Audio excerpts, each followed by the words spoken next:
तो दोस्तों स्वागत है आपका लॉर्ड ऑफ द मिस्ट्रीज के 12वें वीडियो में। जी हाँ, यहाँ हम वॉल्यूम 3 को कंटिन्यू करने वाले हैं और ये वीडियो थोड़ी सी डिफरेंट रहने वाली है। क्यों? क्योंकि भैया यहाँ पे फेस कैम नहीं हो रहा। ऐसा इसीलिए क्योंकि मैं अभी आया हूँ थोड़ा सा घूमने के लिए बाहर। एक वीक की छुट्टी ली है मैंने, तो यहाँ साथ में मेरे कैमरा नहीं है, प्लस एनवायरनमेंट हॉट है, तो फिर समझ रहे हो कैमरा से रिकॉर्डिंग करने में कैमरा हीटअप हो जाएगा, बहुत सारे इश्यूज हैं। तो मैं सोचा चलो एक वीडियो वॉइस ओवर वाली ही बना देते हैं। अब भले वीडियो वॉइस ओवर वाली है लेकिन एक्सप्लेनेशन एकदम टिप टॉप मिलने वाली है आपको, और हम वहीं से ठीक शुरू कर रहे हैं जहां पे पिछली वीडियो खत्म हुई थी। यानी कि अपना गर्मन स्पैरो बिशप मिलेट को निपटा चुका था और वहां पे उनकी बियॉन्ड कैरेक्टरिस्टिक आ चुकी थी। तो हाँ, गर्मन स्पैरो उसे उठाता है और डेंटन देखता है कि भैया हमारे जो अंकल स्पैरो हैं वो कितने ज्यादा इंप्रेसिव हैं, बहुत खतरनाक लड़ाई कर रहे हैं। इसके बाद गर्मन स्पैरो सन ब्रूच और अजिक का कॉपर विसल लेता है, of course Elland and Danitz से। एंड देन गर्मन स्पैरो सभी को लेके, काफी बड़ी सी ग्रुप बन गई है इनकी जिनको वो प्रोटेक्ट करके ले चल रहा है, तो हाँ इन सब को लेके वो आगे बढ़ता है। अब यहाँ मोस्टली जो लोग थे वो बियॉन्डर्स नहीं थे, नॉर्मल ह्यूमंस थे, और वो लोग डैनिथ्स को देखे थे कि वो अपने हाथों से फ्लेम निकाला था, फ्लेमिंग स्पीयर से मारा था, और वो लोग समझ गए थे कि भैया यहाँ जो हो रहा है वो ह्यूमन वाली चीज तो नहीं है, एकदम मिस्टिकल चीजें हैं। तो जो बोला जा रहा है डैनिथ्स या फिर गर्मन स्पैरो द्वारा चुपचाप फॉलो करो जब तक हम शिप पे पहुंच नहीं जाते। और ये लोग डैनिथ्स से बहुत ज्यादा इंप्रेस थे क्योंकि ऑफ कोर्स डैनिथ्स अपने हाथ से फ्लेम्स वगैरह निकाला था, लेकिन इन्हें ये नहीं पता कि डैनिथ्स की जो लड़ाई थी वो काफी छोटी सी थी। असली लड़ाई तो क्लाइन लड़ा था, और क्लाइन की जो बैटल थी उसमें विंड वाला बैटल था और इनविजिबल लड़ाई ज्यादा थी उसमें। तो भले वो देखने में उतना इंप्रेसिव नहीं था लेकिन क्लाइन का बैटल ज्यादा अमेजिंग था। और ये बात बाकी लोग भी समझ जाते हैं। कैसे? वेल, वो देखते हैं कि जहां पे क्लाइन लड़ा था वहां लिटरली ग्राउंड वगैरह क्रैक कर गई थी, तो कहीं ना कहीं उन्हें भी आइडिया लग गया था कि भले डैनिथ्स का बैटल बहुत शो ऑफ वाला था, फ्लेम्स दिख रहा था, लेकिन असली पावर हाउस अगर कोई यहाँ है तो वो है गर्मन स्पैरो। खैर, तो यहाँ से गर्मन स्पैरो बोलता है कि हमें पहले टेलीग्राफ ऑफिस वापस जाना होगा क्योंकि वहां से जो है ना हम चर्च को इन्फॉर्मेशन भेजेंगे कि यहाँ पे कुछ गड़बड़ हुआ है। गर्मन स्पैरो क्लियरली बोलता है कैप्टन इलैंड को कि भैया तुम पीछे रहना, ठीक है, हम लोग सिर्फ बात करेंगे, अंदर जाने की कोशिश नहीं करेंगे क्योंकि यहाँ खतरा है। तो हाँ, ये लोग टेलीग्राफ ऑफिस पहुंचते हैं, वहां नॉक करते हैं सही कि हमें टेलीग्राम भेजना है, और अंदर से इस बार एक लड़के की आवाज आती है। अगर आपको याद हो तो भैया टेलीग्राफ ऑफिस में एक लेडी काम कर रही थी लेकिन अब आवाज लड़के की है। ऐसे में इलैंड कहता है कि तुम कौन हो, और लड़का कहता है मैं पावी कोट हूँ, मतलब मैं कलीग हूँ मेलेनी का, जो लड़की यहाँ काम करती है उसका कलीग हूँ, और वो बोली थी ना कि किसी पावी कोट को खोजना है, तो मेरे बारे में ही बात हो रही थी। एंड आई एम ओके, और मेरे साथ मेलेनी भी है, she is also okay. In fact फिर मेलेनी की आवाज भी आती है जो कहती है कि हाँ मैं ओके हूँ। ऑल्दो ये लोग डोर ओपन नहीं करते, सेइंग कि अभी मौसम खराब है तो हम लोग डोर तो ओपन नहीं करेंगे। ये सुन के इलैंड वाज लाइक कि ठीक है, डोर ओपन करने की जरूरत नहीं, बस हमारे लिए एक टेलीग्राम तुम भेज दो। एंड दे वर लाइक ठीक है हम भेज देंगे। वहां चर्चेस को टेलीग्राम भेज दी जाती है और ये लोग अंदर से, मतलब डोर होता है ना उसके नीचे गैप होता है, वहां से पेपर ड्राफ्ट भेजते हैं कि देखो ये टेलीग्राम हम भेजे हैं। अब इलैंड जैसे ही ये पेपर ड्राफ्ट लेता है उसे स्मेल आता है कि भैया यहाँ तो खून की स्मेल आ रही है, यानी अंदर कुछ तो कांड हुआ है, लेकिन हम नहीं पता करना चाहते तो हमें इस पे ध्यान नहीं देना चाहिए। भले वो जर्मन स्पैरो को बताता है ये बात की देखो भैया यहाँ कुछ गड़बड़ है। गर्मन स्पैरो वाज लाइक देखो अगर गड़बड़ है तो हम यहाँ से निकल लेंगे। ये लोग निकल लेते हैं वहां से तुरंत ही और शिप की तरफ बढ़ने लगते हैं। अब शिप तक पहुंचते हुए इन्हें रास्ते में ज्यादा कोई प्रॉब्लम्स आती नहीं, मोस्ट प्रोबेबली इसलिए क्योंकि इन लोगों ने बिशप मिलेट को खत्म कर दिया है ना, तो जितने भी थे उसके ही नुमाइंदे सब थे, तो वो लोग भी शायद अब डिस्टर्ब इनको नहीं कर रहे, या फिर अब वो भी खत्म हो गए होंगे। तो फाइनली ये लोग व्हाइट अगेट शिप तक पहुंच जाते हैं एंड सब राहत की सांस लेते हैं कि भैया बच गए, बहुत खतरनाक यहाँ जो भी हुआ था। यहाँ पे गर्मन स्पैरो इलैंड को बिशप मिलेट का बियॉन्ड द कैरेक्टरिस्टिक दे देता है, ये बोल के कि भैया तुम इसे मैंडेटेड पनिशर्स को दे देना अगर कोई यहाँ बचा हो मैंडेटेड पनिशर्स में, तो और नहीं भी तो ऑफिशियल्स दूर से आएंगे ही मैंडेटेड पनिशर्स के, तो उन्हें दे देना। अब क्लाइन ऐसा क्यों किया? वेल, इसीलिए क्योंकि मैंडेटेड पनिशर्स का बिशप खत्म हुआ है, राइट? तो वो लोग उसके बियॉन्ड द कैरेक्टरिस्टिक को छोड़ेंगे नहीं। अगर क्लाइन इसे अपने पास रख लेता है तो मैंडेटेड पनिशर्स उसको हंट करते उस बियॉन्ड द कैरेक्टरिस्टिक को पाने के लिए। तो भैया इस लेवल पे चर्च से पंगा लेना ये तो सही बात नहीं है, इसीलिए क्लाइन ये दे दिया कैप्टन इलैंड को। कैप्टन इलैंड भी कहते हैं गर्मन स्पैरो से कि तुम टेंशन मत लो, मैं उन्हें कह दूंगा कि तुम मेरे साथ हो तो तुम पे कोई हमला नहीं होगा। तो इस सब के कुछ देर बाद, लाइक आधे एक घंटे के बाद, फॉग वगैरह हट जाता है, मौसम अच्छा होता है, और ऐसा होते ही 3 लोग शिप पे आते हैं जो कि अपने आप को मैंडेटेड पनिशर्स बता रहे थे। तो पहले इनसे कंफर्म किया जाता है कि हाँ वाकई ये मैंडेटेड पनिशर्स हैं कि नहीं। एक और कंफर्मेशन मिल जाती है तो ये लोग इलैंड से अकेले में बात करते हैं। बातचीत के बाद इलैंड वापस आता है सेइंग कि मैटर पूरा हो गया है रिजॉल्व। और ऐसे में गर्विन स्पैरो पूछता है कि आखिर आइलैंड पे हुआ क्या था एंड इलैंड फाइनली सब कुछ डिटेल में बताता है। तो पिछली वीडियो में मैंने आपको एंशिएंट कस्टम्स के बारे में बता ही दिया था कि इस आइलैंड पे चलता क्या था। अगर आपको वो याद हो तो आपको चीजें समझने में और भी आसानी होगी। सो जेस जो था ना, जो कि वहां पे चर्च के अंदर ही था, वो एंशिएंट कस्टम जो कि कैनिबलिज्म एंड लाइफ सैक्रिफाइस है उसके रिवाइव होने का पता लगा लिया था। और ये कंफर्म हो गया कि बैंसी हार्बर में कुछ लोग हेरेटिक्स बन चुके हैं। ऐसे में वो जल्दी से चर्च लौटकर बिशप मिलेट को सब बताने गया, पर उसे पता नहीं था कि जो आदमी उसके सामने खड़ा था वही हेरेटिक का लीडर था, एक ट्रू फॉलन था। जी हाँ, बिशप मिलेट करप्टेड थे। मिलेट ने एक विंड ब्लेड से उसका गला काट दिया और जेस कैथेड्रल में ही खत्म हुआ। मिलेट बॉडी को डिस्पोज करने ही वाला था कि सर्वेंट्स ने उसे देख लिया और फिर सब कुछ कंट्रोल से बाहर हो गया। कुछ सर्वेंट्स मॉन्स्टर में बदल दिए गए और कुछ को प्रीस्ट्स अंडरग्राउंड छुपा कर ले गए। खुद को छुपाने का कोई तरीका ना होने पर मिलेट तुरंत कैथेड्रल से भाग गया और हेरेटिक्स को इकट्ठा किया। देन ये लोग मिलके माउंटेन टॉप के अल्टर की तरफ निकल पड़े थे। इसी से वेदर पूरी तरह से बदल गया था। फिर मैंडेटेड पनिशर्स ने 3 सील्ड आर्टिफैक्ट लेकर अल्टर पे अटैक किया और ये फाइट बहुत ज्यादा इंटेंस रही। लड़ाई में मिलेट इंजर्ड हो गया और वहां से एस्केप कर गया, जबकि बाकी हेरेटिक्स अल्टर डिफेंड करते रहे जब तक वो ओवररन नहीं हो गए। चर्च का हेडक्वार्टर से रिप्लाई भेज चुका है और वो बिशप मिलेट के फॉल का रीजन इन्वेस्टिगेट करने लोगों को भेजेंगे। सो जब ये लोग बिशप मिलेट से मिले थे, मतलब गर्विन स्पैरो एंड द ग्रुप, तो मिलेट लड़ाई करके भाग रहा था वापस, तो थोड़ा बहुत इंजर्ड था। तो इलैंड यही बोल दिया उन्हें कि क्योंकि बिशप मिलेट इंजर्ड थे तो हम लोग उसको खत्म कर पाए। जबकि सच्चाई तो ये है कि गर्विन स्पैरो ऐसे भी बिशप मिलेट को कहीं ना कहीं खत्म कर पाता, क्योंकि गर्विन स्पैरो बहुत ज्यादा ओपी है मित्रों। वैसे मैंडेटेड पनिशर्स जो हैं वो ब्रांच और टिमोथी फैमिली से एक कॉन्फिडेंशियलिटी एग्रीमेंट साइन करवा रहे हैं। अब ये सब बोलने के बाद इलैंड एक लाइन ऐड करता है कि मुझे फीलिंग है कि कल रात जो है ना ओल्ड बिन्सी और बैंसी हार्बर ओवरलैप हुए। अब बिन्सी नाम सुनते क्लाइन के कान खड़े हो जाते हैं। क्यों? क्योंकि अगर आपको याद हो तो ये सेम जगह का नाम वो लिया था। याद है, एक स्पिरिट था जो कि बैकलैंड के अंडरग्राउंड में फंसा हुआ था, जिसको क्लाइन और शैरन देखने गए थे। वो बताया था कि ओल्ड मेडिकी के डिसेंडेंट्स को खोजना है तो बिन्सी हार्बर जाना।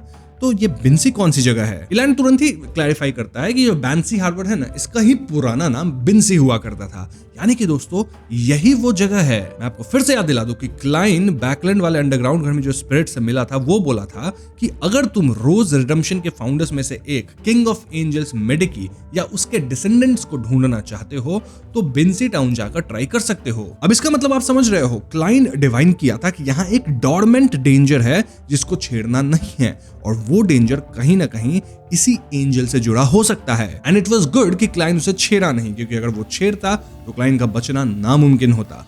क्लाइन सिर्फ उस डेंजर को हैंडल किया जो कि तुरंत आया था, मतलब वो बिशप मिलेट वाला डेंजर। क्योंकि रेड एंजल को अट्रैक्ट करने के बाद क्या हो सकता है इसका अंदाजा आप लोग लगा सकते हो। उसका सीक्वेंस क्या होगा ये भी आप समझ सकते हो। नाउ क्लाइन वाज थिंकिंग कि इस पूरे इंसिडेंट के बारे में वो चर्च को रिपोर्ट करेगा। देखो, चर्च को सिर्फ जो मेन डेंजर था वहां पे उसके बारे में पता है, डॉर्मेंट डेंजर के बारे में नहीं पता। लेकिन क्लाइन चर्च को इसके बारे में बताना चाहता था। लेकिन अगर क्लाइन एज गर्विन स्पैरो ये बात बताता है तो उससे ही क्वेश्चन हो जाएगा कि भैया तुम्हें ये सब कैसे पता। तो क्लाइन सोचता है नहीं, मैं वर्ल्ड के थ्रू टैरो क्लब गैदरिंग में एल्गर को ये बातें बताऊंगा, और क्योंकि एल्गर उनका अनऑफिशियल काइंड ऑफ मेंबर है, ऑफिशियल ही है मतलब छुप के रहता है, तो एल्गर चर्च को बता सकता है। देन चर्च एक्शन ले सकती है बिन्सी हार्बर पे या बैंसी हार्बर पे। यही सब क्लाइन सोच रहा होता है और तभी इलैंड जो है वो क्लाइन को एक ब्लैडर ऑफ मरलॉक देता है, ये कहते हुए कि इसका मिस्टिकल आइटम तुम बनवा सकते हो, और वो जो मिस्टिकल आइटम बनेगा वो सी पे काफी यूजफुल होगा। एंड क्लाइन वाज लाइक कि मैं आपको कुछ रिवॉर्ड के लिए नहीं बचाया था। एंड इलैंड कहता है कि देखो भैया, अब हम लोग हो गए हैं दोस्त एक दूसरे की मदद करते हैं, तो मैं एज ए दोस्त तुम्हें ये दे रहा हूँ, रख लो। तो हाँ, क्लाइन इसे रख लेता है, फिर अपने रूम की तरफ जाने लगता है डैनिज के साथ। कि तभी डोना आती है क्लाइन के रूम में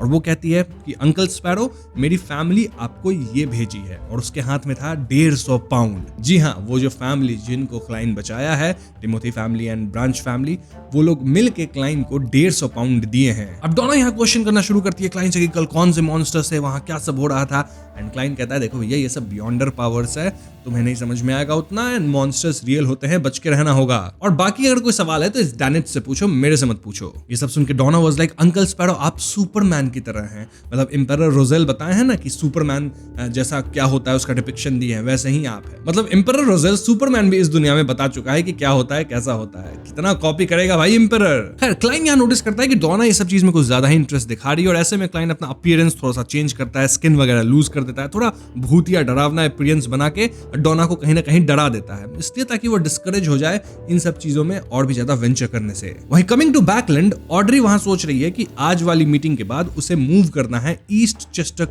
काउंटी में फॉर वेकेशन, और वो जून में बैकलैंड वापस आएगी। तो ऑड्री सबका सामान पैक हो रहा है, वो सूजी से पूछ रही है कि आर यू एक्साइटेड, क्योंकि वहां पे फील्ड वगैरह होगा जहां सूजी दौड़ सकती है। तो हाँ, इसी सब बातचीत के बीच 3 बज जाती है, यानी कि अब हो गई है गैदरिंग शुरू, क्योंकि आज है मंडे। सो यस, गैदरिंग में देखते हैं अब क्या होता है। तो सबसे पहले तो एज यूजुअल जस्टिस सबको अपना बोलती है कि वेलकम, थैंक यू मिस्टर फूल, ये सब अपना शुरू करती है ग्रीट करना।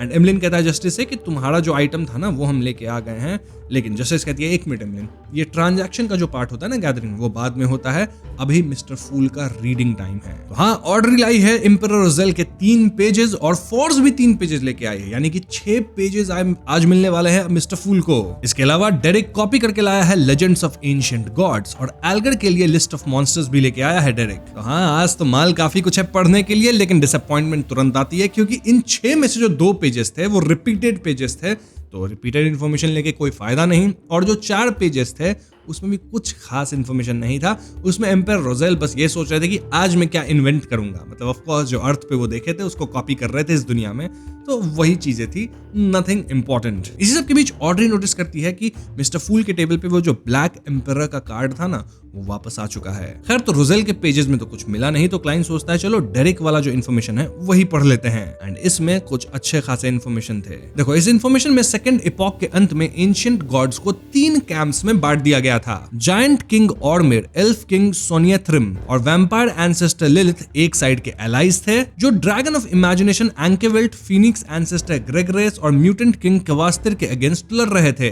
डेविल मोनार्क फारबाउती और एनहाइलेशन डिमोनिक वुल्फ लेग्रिया वो थे जो पूरे ऑर्डर उलट देने और सब लिविंग बीइंग्स को करप्ट करना चाहते थे। सिटी ऑफ सिल्वर के रिकॉर्ड्स में ये सारे ancient gods violent, evil, cruel और डरावने डिस्क्राइब किए गए हैं। इवन वैम्पायर एंसेस्टर लिलिथ, जो सरफेस पर सबसे नॉर्मल और एम्बॉडीमेंट ऑफ ब्यूटी लगती थी, उनका भी एक गंदा और फिरोशियस रूप था, मतलब वो फ्लैश से बने एक माउंटेन रेंज में बदल जाती थी, जिसके ऊपर हर तरह के रिप्रोडक्टिव ऑर्गन्स उगते थे और थिक ब्लैक फॉग स्प्रे करते रहते, लगातार अजीब क्रीचर्स पैदा करते रहते। जो भी पावर हाउस उसके पास जाता वो अनकंट्रोलेबल डिजायर में गिर जाता और धीरे धीरे एक चलती फिरती ऑर्गन बन जाता। और जो कोई भी ये सीन देख लेता, बाकी एंशिएंट गॉड्स को छोड़कर वो या तो तुरंत पागल हो जाता, म्यूटेट हो जाता, या धीरे धीरे क्रेजीनेस में डूब जाता। सिटी ऑफ सिल्वर के ये रिकॉर्ड्स जायंट किंग्स कोर्ट के एंशिएंट टेक्स्ट से आए थे, या फिर कम से कम ये उनका क्लेम था। अब दोस्तों, अगर आप नोटिस करोगे तो सिटी ऑफ सिल्वर की लेजेंड्स के मुताबिक वैम्पायर एंसेस्टर लिलिथ वाकई क्रिम्सन मून को कंट्रोल करती थी। अगर वो चाहती तो पूरे साल के 365 दिन ब्लड मून को दिखा सकती थी।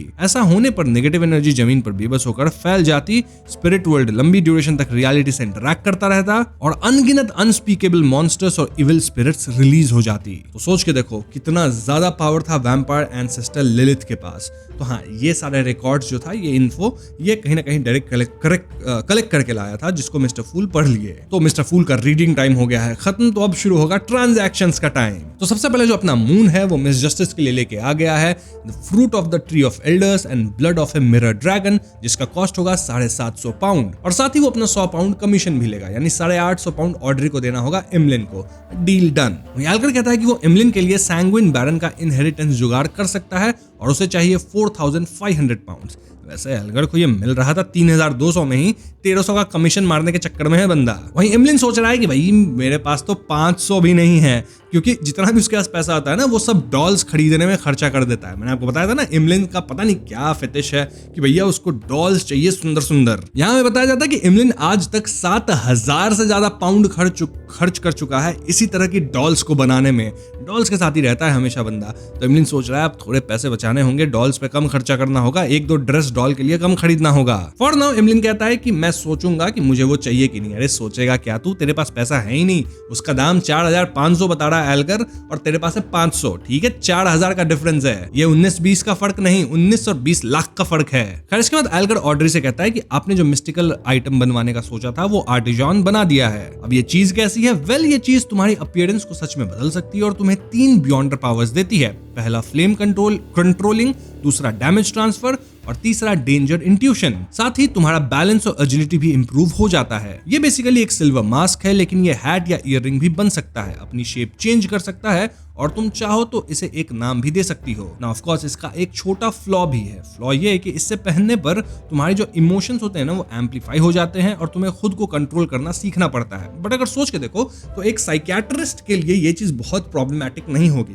कंसिडरिंग कि अपनी ऑर्डरी सीक्वेंस में साइकियाट्रिस्ट बनेगी अब, क्योंकि साइकियाट्रिस्ट तो अपने इमोशन को कंट्रोल कर सकता है। तो एक जो इसका फ्लॉ है वही ऑर्डरी के लिए कोई फ्लॉ ही नहीं हुआ, तो ये तो एक अमेजिंग आइटम हो गया ऑर्डरी के लिए। बस प्रॉब्लम ये था कि इसका कॉस्ट लगाया था एल्गर 5500 पाउंड। देखो इसका जो बियॉन्ड द कैरेक्टरिस्टिक मिला था वो वर्ल्ड से मिला था, राइट? तो उसका कॉस्ट लगा 4500 पाउंड और आर्टिशॉन चार्ज किया है 1000 पाउंड, तो टोटल मिला के 5500 पाउंड। अब ऑर्डरी के लिए पैसा कितना ज्यादा है ये तो तुम्हें पता ही है, बिल्कुल कोई मायने नहीं रखता ऑर्डरी को। ऑर्डरी बोलती है तुम मुझे सामान दो, 2 दिन के अंदर पैसे में दे देगी। और ये सुन के फॉर्ड्स और एमलिन बैठे हुए सोच रहे हैं बाप रे, ये जो मिस जस्टिस है कितनी ज्यादा अमीर है, हाउ अमेजिंग इज दैट। अब यहाँ आपको एक सीक्रेट बताऊं, इस पूरे डील के अंदर जो है एल्गर कस के पैसा छापा है, बहुत ज्यादा पैसा कमाया है। कैसे?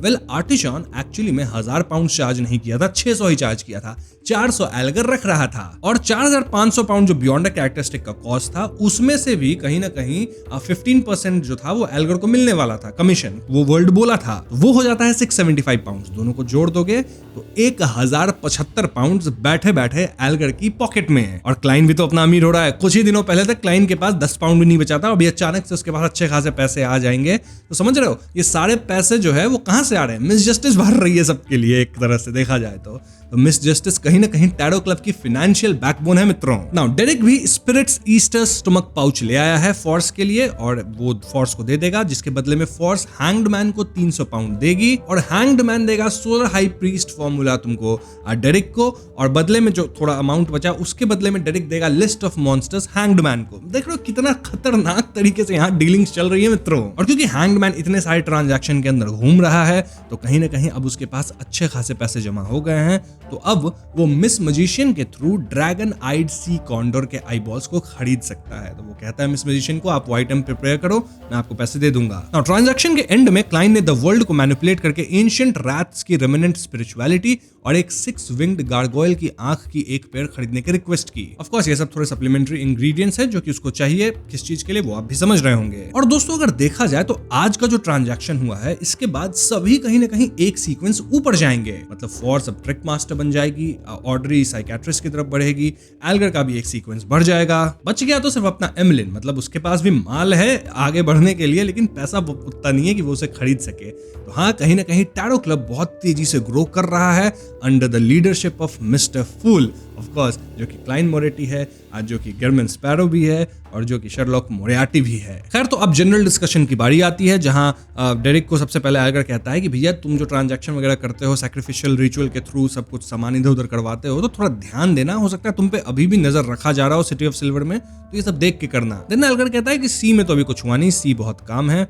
एंड कहीं कोई इशू नहीं है। फॉर्स कहती है कि बैकलैंड स्टिल हाई प्रेशर के अंदर है, तो वहां पे अगर आप बियॉन्डर हो, ऑफिशियल बियॉन्डर नहीं हो तो आप बहुत मतलब ध्यान से कुछ भी करना वरना आपको पकड़ा जा सकता है। और इस पॉइंट पे वर्ल्ड कहता है कि भैया सी पे कुछ हुआ है, लेकिन इससे पहले मैं आपको ये बताऊं कि सी पे क्या हुआ है। मुझे चाहिए एक रेडियो ट्रांसीवर, मतलब वर्ल्ड को चाहिए, एंड वर्ल्ड कहता है कि ये जिसे भी मिले दे देना। फोर्स कहती है मैं जुगाड़ करने की कोशिश करूंगी। खैर coming to the matter, church of storm से रिलेटेड है ये मैटर जो कि सी पे हुआ है, और ये सुनते एल्गर के कान खड़े हो गए क्योंकि वो भी चर्च ऑफ स्टॉर्म से ही रिलेटेड है। वर्ल्ड बताता है कि बैंसी हार्बर में एक ओल्ड कस्टम रिवाइव कर गया है और वहां के जो इनहैबिटेंट्स थे कुछ लोग वो हेरेटिक्स बन गए हैं, और ये इतना बड़ा इवेंट था कि even the bishop of the church of storms था वो तक करप्ट हो गया था। अब ये मैटर रिजॉल्व हो गया है लेकिन इसमें कुछ लोग खत्म हुए।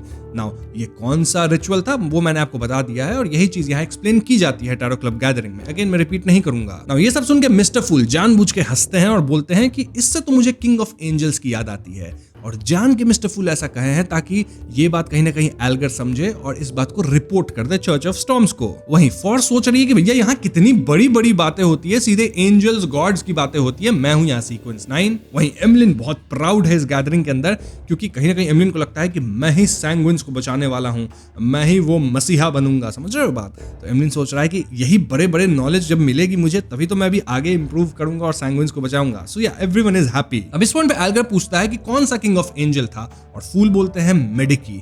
कि उसके मेडिकी जो है उसके डिसेंडेंट्स है वही बिन्सी हार्बर में रह रहे हैं और मेडिकी वही है जो कि रोज रिडेम्पशन को एस्टैब्लिश किया था। और हाँ, जहां तक बात है बिन्सी कौन सी जगह है, तो बैंसी का ही ओल्ड नेम है बिन्सी। अब एल्गर सोचता है कि पिछले हफ्ते ही गैदरिंग में मिस जस्टिस ने दूसरे किंग ऑफ एंजल्स के बारे में पूछा था और मिस्टर फूल का जवाब था कि तुम फ्यूचर में उनसे कांटेक्ट में आ जाओगे, और सिर्फ एक हफ्ते बाद ही हम वाकई एक नए किंग ऑफ एंजल से टकरा गए। मतलब मिस्टर फूल पहले से ही ये सब देख लिए थे। प्रेज मिस्टर फूल। साथ ही एल्गर कहीं ना कहीं वेगली ये बात भी समझ गया कि मिस्टर फूल कहीं ना कहीं जानबूझकर एल्गर को ये सारी इन्फॉर्मेशन दे रहे हैं ताकि एल्गर चर्च ऑफ स्टॉर्म्स को ये सब बता सके। हाँ, अगर वो चर्च ऑफ स्टॉर्म को ये बातें बताता है तो ये कहीं ना कहीं मिस्टर फूल को सपोर्ट करना है, ना कि धोखा देना। तो ये सोच के भी एल्गर थोड़ा चिल था। और सोच के देखो, पिछली बार जब द वर्ल्ड ने कहा था कि बैकलैंड में कोई बड़ा इंसिडेंट होने वाला है तो मिस्टर फूल उसे तुरंत कंफर्म कर दिए थे, और बाद में वो बात प्रिमोडियल डीमनेस के अवेकनिंग और ट्रू क्रिएटर के डिसन तक पहुंच गई। इस बार भी बिन्सी हार्बर की एबनॉर्मलिटी को मिस्टर फूल से रिस्पांस मिला है। उन्होंने एंशिएंट बिन्सी में छुपा हुआ सीक्रेट रिवील किया और रोज रिडेम्पशन और किंग ऑफ एंजल्स को टैरो क्लब के सब मेंबर्स के सामने ला दिया है। तो क्या ये बातें बहुत ज्यादा कोइंसिडेंस नहीं लगती है? मतलब ये सारी बातें एल्गर सोच रहा है, ठीक है। और एल्गर ये भी सोचता है कि वर्ल्ड का इससे पहले जितना भी न्यूज होता था वो सारा का सारा बैकलैंड से रिलेटेड होता था, और पहली बार मिस्टर वर्ल्ड जो है वो समुद्र से कनेक्टेड किसी चीज के बारे में बोल रहा है। यानी कि मिस्टर वर्ल्ड पहले बैकलैंड में था और अब समहाउ वो सी पे आ गया है। साथ ही मिस्टर फूल ने पिछले हफ्ते ही मेंशन किया था कि उनका ब्लेस्ड ग्रेट स्मॉक की वजह से बैकलैंड छोड़ने में मजबूर हो गया। तो दोनों बातें बिल्कुल मैच कर रही है, और इसी पॉइंट पे एल्गर सोचता है कि क्या मिस्टर वर्ल्ड जो है वही मिस्टर फूल का ब्लेसेड है, या फिर वो ब्लेसेड का एक रिप्रेजेंटेटिव हो सकता है। जो भी हो, मिस्टर वर्ल्ड जो है वो मिस्टर फूल से बहुत ज्यादा कनेक्टेड है, हम लोग से ज्यादा कनेक्टेड है। एल्गर एक और बात सोचता है कि मिस्टर वर्ल्ड जो है वो कभी भी मिस्टर फूल के लिए रोजेल के पेजेस भी नहीं लाता। तो हो सकता है वो पेजेस पर्सनली देता होगा उनको, मीटिंग के अंदर नहीं देता है, और मीटिंग के अंदर मोस्टली वो हम लोग को बढ़ाने के लिए, ट्रांजैक्शंस करने के लिए आता है। हाँ, कहीं ना कहीं एल्गर को ये बात अब समझ में आने लगा है कि मिस्टर वर्ल्ड जो है वो मिस्टर फूल का खास ब्लेसेड हो सकता है या फिर ब्लेसेड का हेल्पर हो सकता है। अब एल्गर को कौन बताए कि मिस्टर फूल वही है, ठीक है। वैसे ये सब सोचते हुए एल्गर वाज लाइक कि अपने को क्या करना है ये सब, हमको तो बस काम करना है, फूल का जो वो बोलेंगे बदले में हमें कुछ रिवॉर्ड मिलेगा ही। और अगर मिस्टर वर्ल्ड वाकई में सी पे आ गया है तो उससे भी मुझे कुछ हेल्प मिल सकता है मेरे अपने पर्सनल मिशंस में। तो एल्गर खुश ही था ओवरऑल। अब यहाँ ऑड्री मिस्टर फूल से पूछती है कि किंग ऑफ एंजल्स मेडिकी का पाथवे क्या था, और यहाँ पे मिस्टर फूल कहते हैं रेड प्रीस्ट। हाँ, ये सब बड़ी बड़ी बातें हो जाती है, और अब एमलिन सोचता है कि मैं भी कुछ पूछ लेता हूँ। देखो, एमलिन को एक्चुअली में जो है ना अपने वैम्पायर से कुछ इन्फॉर्मेशन निकालना है, लेकिन वैम्पायर्स उसे इन्फॉर्मेशन देंगे तब, मतलब जो सैंग्विन्स है वो इन्फॉर्मेशन देंगे तब जब एमलिन भी मिस्टर फूल से रिलेटेड कुछ इन्फॉर्मेशन उन्हें देगा, लेकिन एमलिन मिस्टर फूल की इन्फॉर्मेशन उन्हें दे नहीं सकता। तो समझ रहे हो, वो बीच में फंस गया, क्योंकि मिस्टर फूल उसे क्लियरली कहेंगे कि तुम्हें बताना नहीं है कि तुम टैरो क्लब के गैदरिंग में आ चुके हो, मिस्टर फूल से मिलते हो एंड ऑल दैट, क्योंकि तुम धीरे धीरे पावरफुल बन के ही अपने सैंग्विन रेस को सेव करोगे। तो यही सब सोचते हुए एमलिन का सवाल ये आता है कि मानो कोई पावर हाउस ने तुम्हें किसी चीज की इन्वेस्टिगेशन के लिए भेजा हो, तुमने इन्फॉर्मेशन तो ला ली है, लेकिन कुछ वजह से तुम उसे डायरेक्टली रिपोर्ट नहीं कर पा रहे, तो फिर तुम उस पावर हाउस का सपोर्ट कैसे जारी रखोगे? पावर हाउस यहाँ बात हो रही है सैंग्विन्स की, और जो इन्फॉर्मेशन सैंग्विन्स बोले थे इसको लाने के लिए वो मिस्टर फूल का, जो कि वो उन्हें दे नहीं सकता। अब ये सुन के एल्गर वाज लाइक कि तू अपनी बात कर रहा है ना, ठीक है, मैं समझ रहा हूँ तो क्या बोल रहा है। एंड एमलिन वाज लाइक नहीं, मैं अपनी बात नहीं कर रहा, अपने दोस्त की बात कर रहा हूँ। तो एल्गर समझ गया ये तो ऐसे ही सब बोलते हैं, बट एल्गर वाज लाइक चल मान लेते हैं कि तू अपनी ही बात कर रहा है, ठीक है, फिर मैं तुम्हें इसका आंसर देता हूँ कि कैसे तुम इस सिचुएशन को मिटिगेट कर सकते हो। देख, तू अपनी डेली लाइफ में ना धीरे धीरे कुछ छोटी मोटी एबनॉर्मलिटीज दिखाना शुरू कर दे, ताकि वो पावर हाउस समझ सके कि तुम्हारे साथ कुछ इशू चल रहा है। फिर उसके पास दो ऑप्शन होंगे, एक वो तुम्हें सीधा इंटरोगेट करे, लेकिन इससे लीड खो जाने का बहुत हाई चांस होता है। दूसरा, वो बिना सीधा बोल के तुम्हें थोड़ी हेल्प प्रोवाइड करेंगे ताकि तुम इन्वेस्टिगेशन और अच्छे से करो, और साथ ही लोग भेजकर तुम पर सर्विलियंस भी रखेंगे। यहाँ जो दूसरा वे वो लोग अपनाएंगे, इसकी पॉसिबिलिटी बहुत ज्यादा हाई है। तो इस तरह से जो है ना एमलिन उनसे इन्फॉर्मेशन ले सकता है सैंग्विन से। बस एमलिन को एक बात का ध्यान रखना होगा कि जब सैंग्विन लोग उसके ऊपर सर्विलियंस रखेंगे तो उस दौरान एमलिन को ढंग से रहना होगा ताकि वो कोई इन्फॉर्मेशन एक्सपोज ना कर दे। एमलिन सोचता है देखो भाई, मैं टैरो क्लब मीटिंग जब भी अटेंड करता हूं तो मैं हार्वेस्ट चर्च में होता हूं, सोने का नाटक करता हूं, अटेंड करता हूं, वहां एनी ऑफ सैंग्विन्स आएंगे नहीं, तो टैरो क्लब का तो कोई इन्फॉर्मेशन मैं दूंगा नहीं, और बदले में मेरे को सैंग्विन से ढेर सारी इन्फॉर्मेशन मिलेगी क्योंकि वो लोग मेरे पक्ष में आना चाहेंगे। हाँ, वे मंडी से निकलवाएगा वो सिटी ऑफ सिल्वर की सारी information. And Emlyn was like ये हैंग्ड मैन जो है एल्गर, ये बहुत ही स्मार्ट बंदा है, इसके पास हर इस तरह के सिचुएशन का एक सोल्यूशन होता है, मतलब काफी एक्सपीरियंस बंदा है। वैसे खुशी में एमलिन कहता है हैंगमैन को कि देखो भाई, तुमने पूछा था ना कि तुम्हें शिप पे सबको सुलाने का कोई तरीका चाहिए, तो है मेरे पास। मैं तुम्हें एक मैजिकल एनेस्थेटिक गैस दे सकता हूं जो बिना किसी इरिटेटिंग स्मेल के आसानी से स्प्रेड हो जाता है। डेक पर भी अगर किसी ने जरा सा भी इनहेल किया तो वो तुरंत बेहोश हो जाएगा। ऑफ कोर्स ये तब बेस्ट काम करता है जब रात को हवा बिल्कुल ना हो, देन टारगेट्स डेंजर को सेंस ना कर पाए और उनकी फिजिक ज्यादा स्ट्रांग ना हो। तो हाँ, सीक्वेंस 9 के बियॉन्डर्स को निपटाया जा सकता है, लेकिन सीक्वेंस 9 के वो बियॉन्डर्स जो अपनी स्ट्रॉन्ग फिजिक के लिए फेमस हैं, उन तक ये गैस बस लिमिट तक ही काम करेगा। ये गैस किसी को भी 3 घंटे से ज्यादा के डीप स्लंबर में डाल देता है और उसके बाद इफेक्ट धीरे धीरे कम होता रहता है। इसके एक कैन की प्राइस 100 पाउंड्स है और इसके लिए मतलब एमलिन को ये 30 पाउंड्स लाने में भी लगेगा, थोड़ा एक्स्ट्रा उसको, तो टोटल एक कैन का आप समझ सकते हो 130 पाउंड्स कॉस्ट होगा। अलगा वाज लाइक ठीक है ये मैं लूंगा कभी, तो बताऊंगा कब कैसे, तुम बस रेडी रहना। एमलिन बोलता है ओके, और यहीं पे मिस्टर फूल कहते हैं कि चलो आज की गैदरिंग में काफी गप्पे हो गई, इसको यहीं पे खत्म करते हैं। तो दोस्तों, ग्रे फॉग की मीटिंग हुई खत्म और मीटिंग के बाद जो अपनी फोर्स थी वो प्लान कर रही थी कि वो अपने टीचर को खत लिखेगी। खत में लिखेगी क्या? वेल, सबसे पहले तो ये बताएगी कि जल्द ही मैं ट्रिक मास्टर बन जाऊंगी, मतलब मेरा जो सीक्वेंस 9 पोर्शन है वो हो चुका है डाइजेस्ट। साथ ही वो अपने टीचर से जानना चाह रही थी कि किसी तरह का रेडियो ट्रांसीवर मिल सकता है, क्योंकि याद है ना, वर्ल्ड को रेडियो ट्रांसीवर चाहिए था जो कि फौज बोली थी कि मैं ला के दूंगी अगर पॉसिबल हो पाया तो। वहीं अगर डेरिक की बात की जाए तो भैया वो भी अब स्मार्ट हो गया है। मीटिंग खत्म होते तुरंत ही एकदम से सैक्रिफिशियल रिचुअल रख के सामान नहीं दे रहा वापस, ना वो वेट करेगा, समय देखेगा, अच्छा जो भी आइटम्स उसे देना है वो सबको एक साथ लेके आएगा एंड देन बढ़िया समय लगा के सैक्रिफिशियल रिचुअल करेगा, सारा सामान बांटेगा। और क्योंकि डेरिक अभी वो काम नहीं कर रहा था तो वो जाता है लाइब्रेरी में और वहां उसे एक बुक दिखता है। बुक का नाम था giant kings court book of black rock, जो कि एक हैंड कॉपीड एडिशन थी। अब इस किताब के अंदर डेरिक को काफी नॉलेज मिल सकती है जो कि वो एल्गर के साथ शेयर कर देगा। और ऐसा डेरिक सोच ही रहा होता है, तभी वो देखता है कि ऊपर वाले लेवल पे, मतलब जो लाइब्रेरी थी उसकी ऊपर वाले लेवल पे, वहां पे कॉलिन थे। कॉलिन तो पता ही होगा आप लोगों को कौन है, नहीं पता तो भैया प्लीज इतना तो पता होना चाहिए तुम लोग को, ठीक है? चीफ है सिटी ऑफ सिल्वर का। ना अगर इन बातों को साइड करके व्हाइट अगेट शिप की बात की जाए तो ये पहुंचने वाली है बायम द सिटी ऑफ जेनरोसिटी में। जिन्हें इस सिटी के बारे में नहीं पता वो उन्हें मैं बता दूं कि ये जो सिटी है बायम, ये एक्चुअली में रोस्टेड आर्किपिलाजो का कैपिटल है, जहां पे अपना क्लाइंट जा रहा था। तो डैनिट्स यहाँ क्लाइंट को बताता है, मतलब गरमिन स्पैरो को बताता है कि हम पहुंचने वाले हैं बायम सिटी में, और गरमिन स्पैरो कोई जवाब नहीं देता। नाउ यूजुअली क्लाइंट का जो नेचर है वो ऐसा है कि कोई भी उससे बात करता है तो अच्छे से उससे बात करता है, but German sparrow is very cold.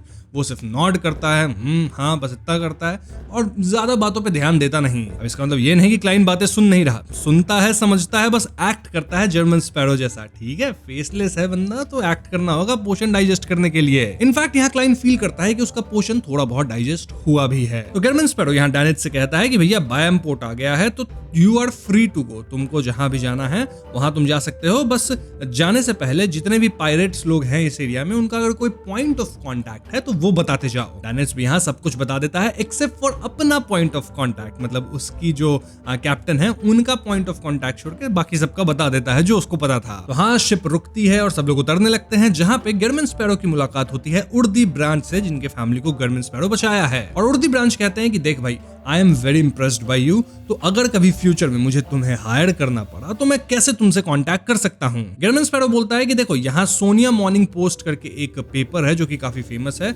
उसमें तुम लगातार 3 दिन तक एडवर्टाइजमेंट डालो ये बोल के कि तुम्हें डैमेज स्पेशल क्योर्ड मीट खरीदना है, और अपना एड्रेस भी डाल देना। अगर मैं ये एडवर्टाइजमेंट 3 दिन तक देखता हूं तो ऑफ कोर्स मैं तुम्हें खोज लूंगा जो तुम एड्रेस दिए उस पे, और अगर तुमको 3 दिन बाद भी मेरे से कोई कांटेक्ट नहीं हो पाता, इसका मतलब समझ जाना कि मैंने वो एडवर्टाइजमेंट नहीं देखा क्योंकि मैं सी पे हूं। सो हाँ, इस तरह से हम कांटेक्ट एक दूसरे को करेंगे। अब इस पॉइंट पे गर्मिन स्पैरो डैनिट्स को बोल दिया था कि तुम फ्री हो, और ऐसा बोल के गर्मिन स्पैरो निकल भी लेता है। और डैनिट्स एकदम शॉक में था कि भैया ये बंदा सही में मेरे को फ्री कर दिया क्या? अब मतलब मैं कहीं भी जा सकता हूँ। इसी खुशी में बंदा एकदम नाचते हुए आगे जाता है, लेकिन वो ध्यान दे रहा था कि ऐसा नहीं कि गर्मिन स्पैरो मेरा पीछा कर रहा हो मेरे पॉइंट ऑफ कांटेक्ट तक पहुंचने के लिए। तो डैनिट्स अपना संभल के रास्ता बार बार बदल के कंफर्म करता है कि नहीं, गर्मिन स्पैरो उसका पीछा नहीं कर रहा। एंड फाइनली जाता है एक जगह पे। देखो ये जो बैम सिटी है, यहाँ पे काफी सारे बार्स हैं, कहीं भी आप जा सकते हो जहाँ पे आपको कई पायरेट्स मिल जाएंगे। और यहाँ जो सबसे फेमस चीज है वो है एक रेड थिएटर। अब आप सोच रहे हो कि ये थिएटर है, तो नहीं, ये थिएटर नहीं है, ये एक्चुअली में ब्रोथल है। अब इससे ज्यादा मैं क्लियरली नहीं बता सकता कि ये क्या है, आप समझ जाओ। वहाँ पे लड़कियां होती है जिनसे मतलब मिलने जाते हैं लड़के, इससे ज्यादा मैं नहीं बता सकता। बट हाँ, रेड थिएटर है, ये काफी ज्यादा फेमस है। तो इसी के आसपास डैनिट्स अपना होता है, एक बार की तरफ जा रहा था और यहाँ डैनिट्स मिल जाता है ओल्ड रिन से। अब आप पूछोगे ओल्ड रिन कौन है? वेल, डैनिट्स के जो कैप्टन है उनका शिप है गोल्डन ड्रीम, तो वहां का जो पीओसी है, पॉइंट ऑफ कांटेक्ट, वो ओल्ड रिन ही है। और तभी डैनिट्स वहां पे देखता है स्टील मवेटी को। स्टील मवेटी अब कौन है? वेल, ये एडमिरल ऑफ ब्लड सेनोर है ना, उसका सेकंड मेट है और ये भयानक पायरेट है जिसका पाउंटी है 6000 पाउंड। ना of course admiral of blood का जो गोल्डन ड्रीम अपना जो शिप है, एडमिरल ऑफ आइसबर्ग जिनके लिए डैनिट्स काम करता है, उनसे अच्छा तो बनता नहीं है।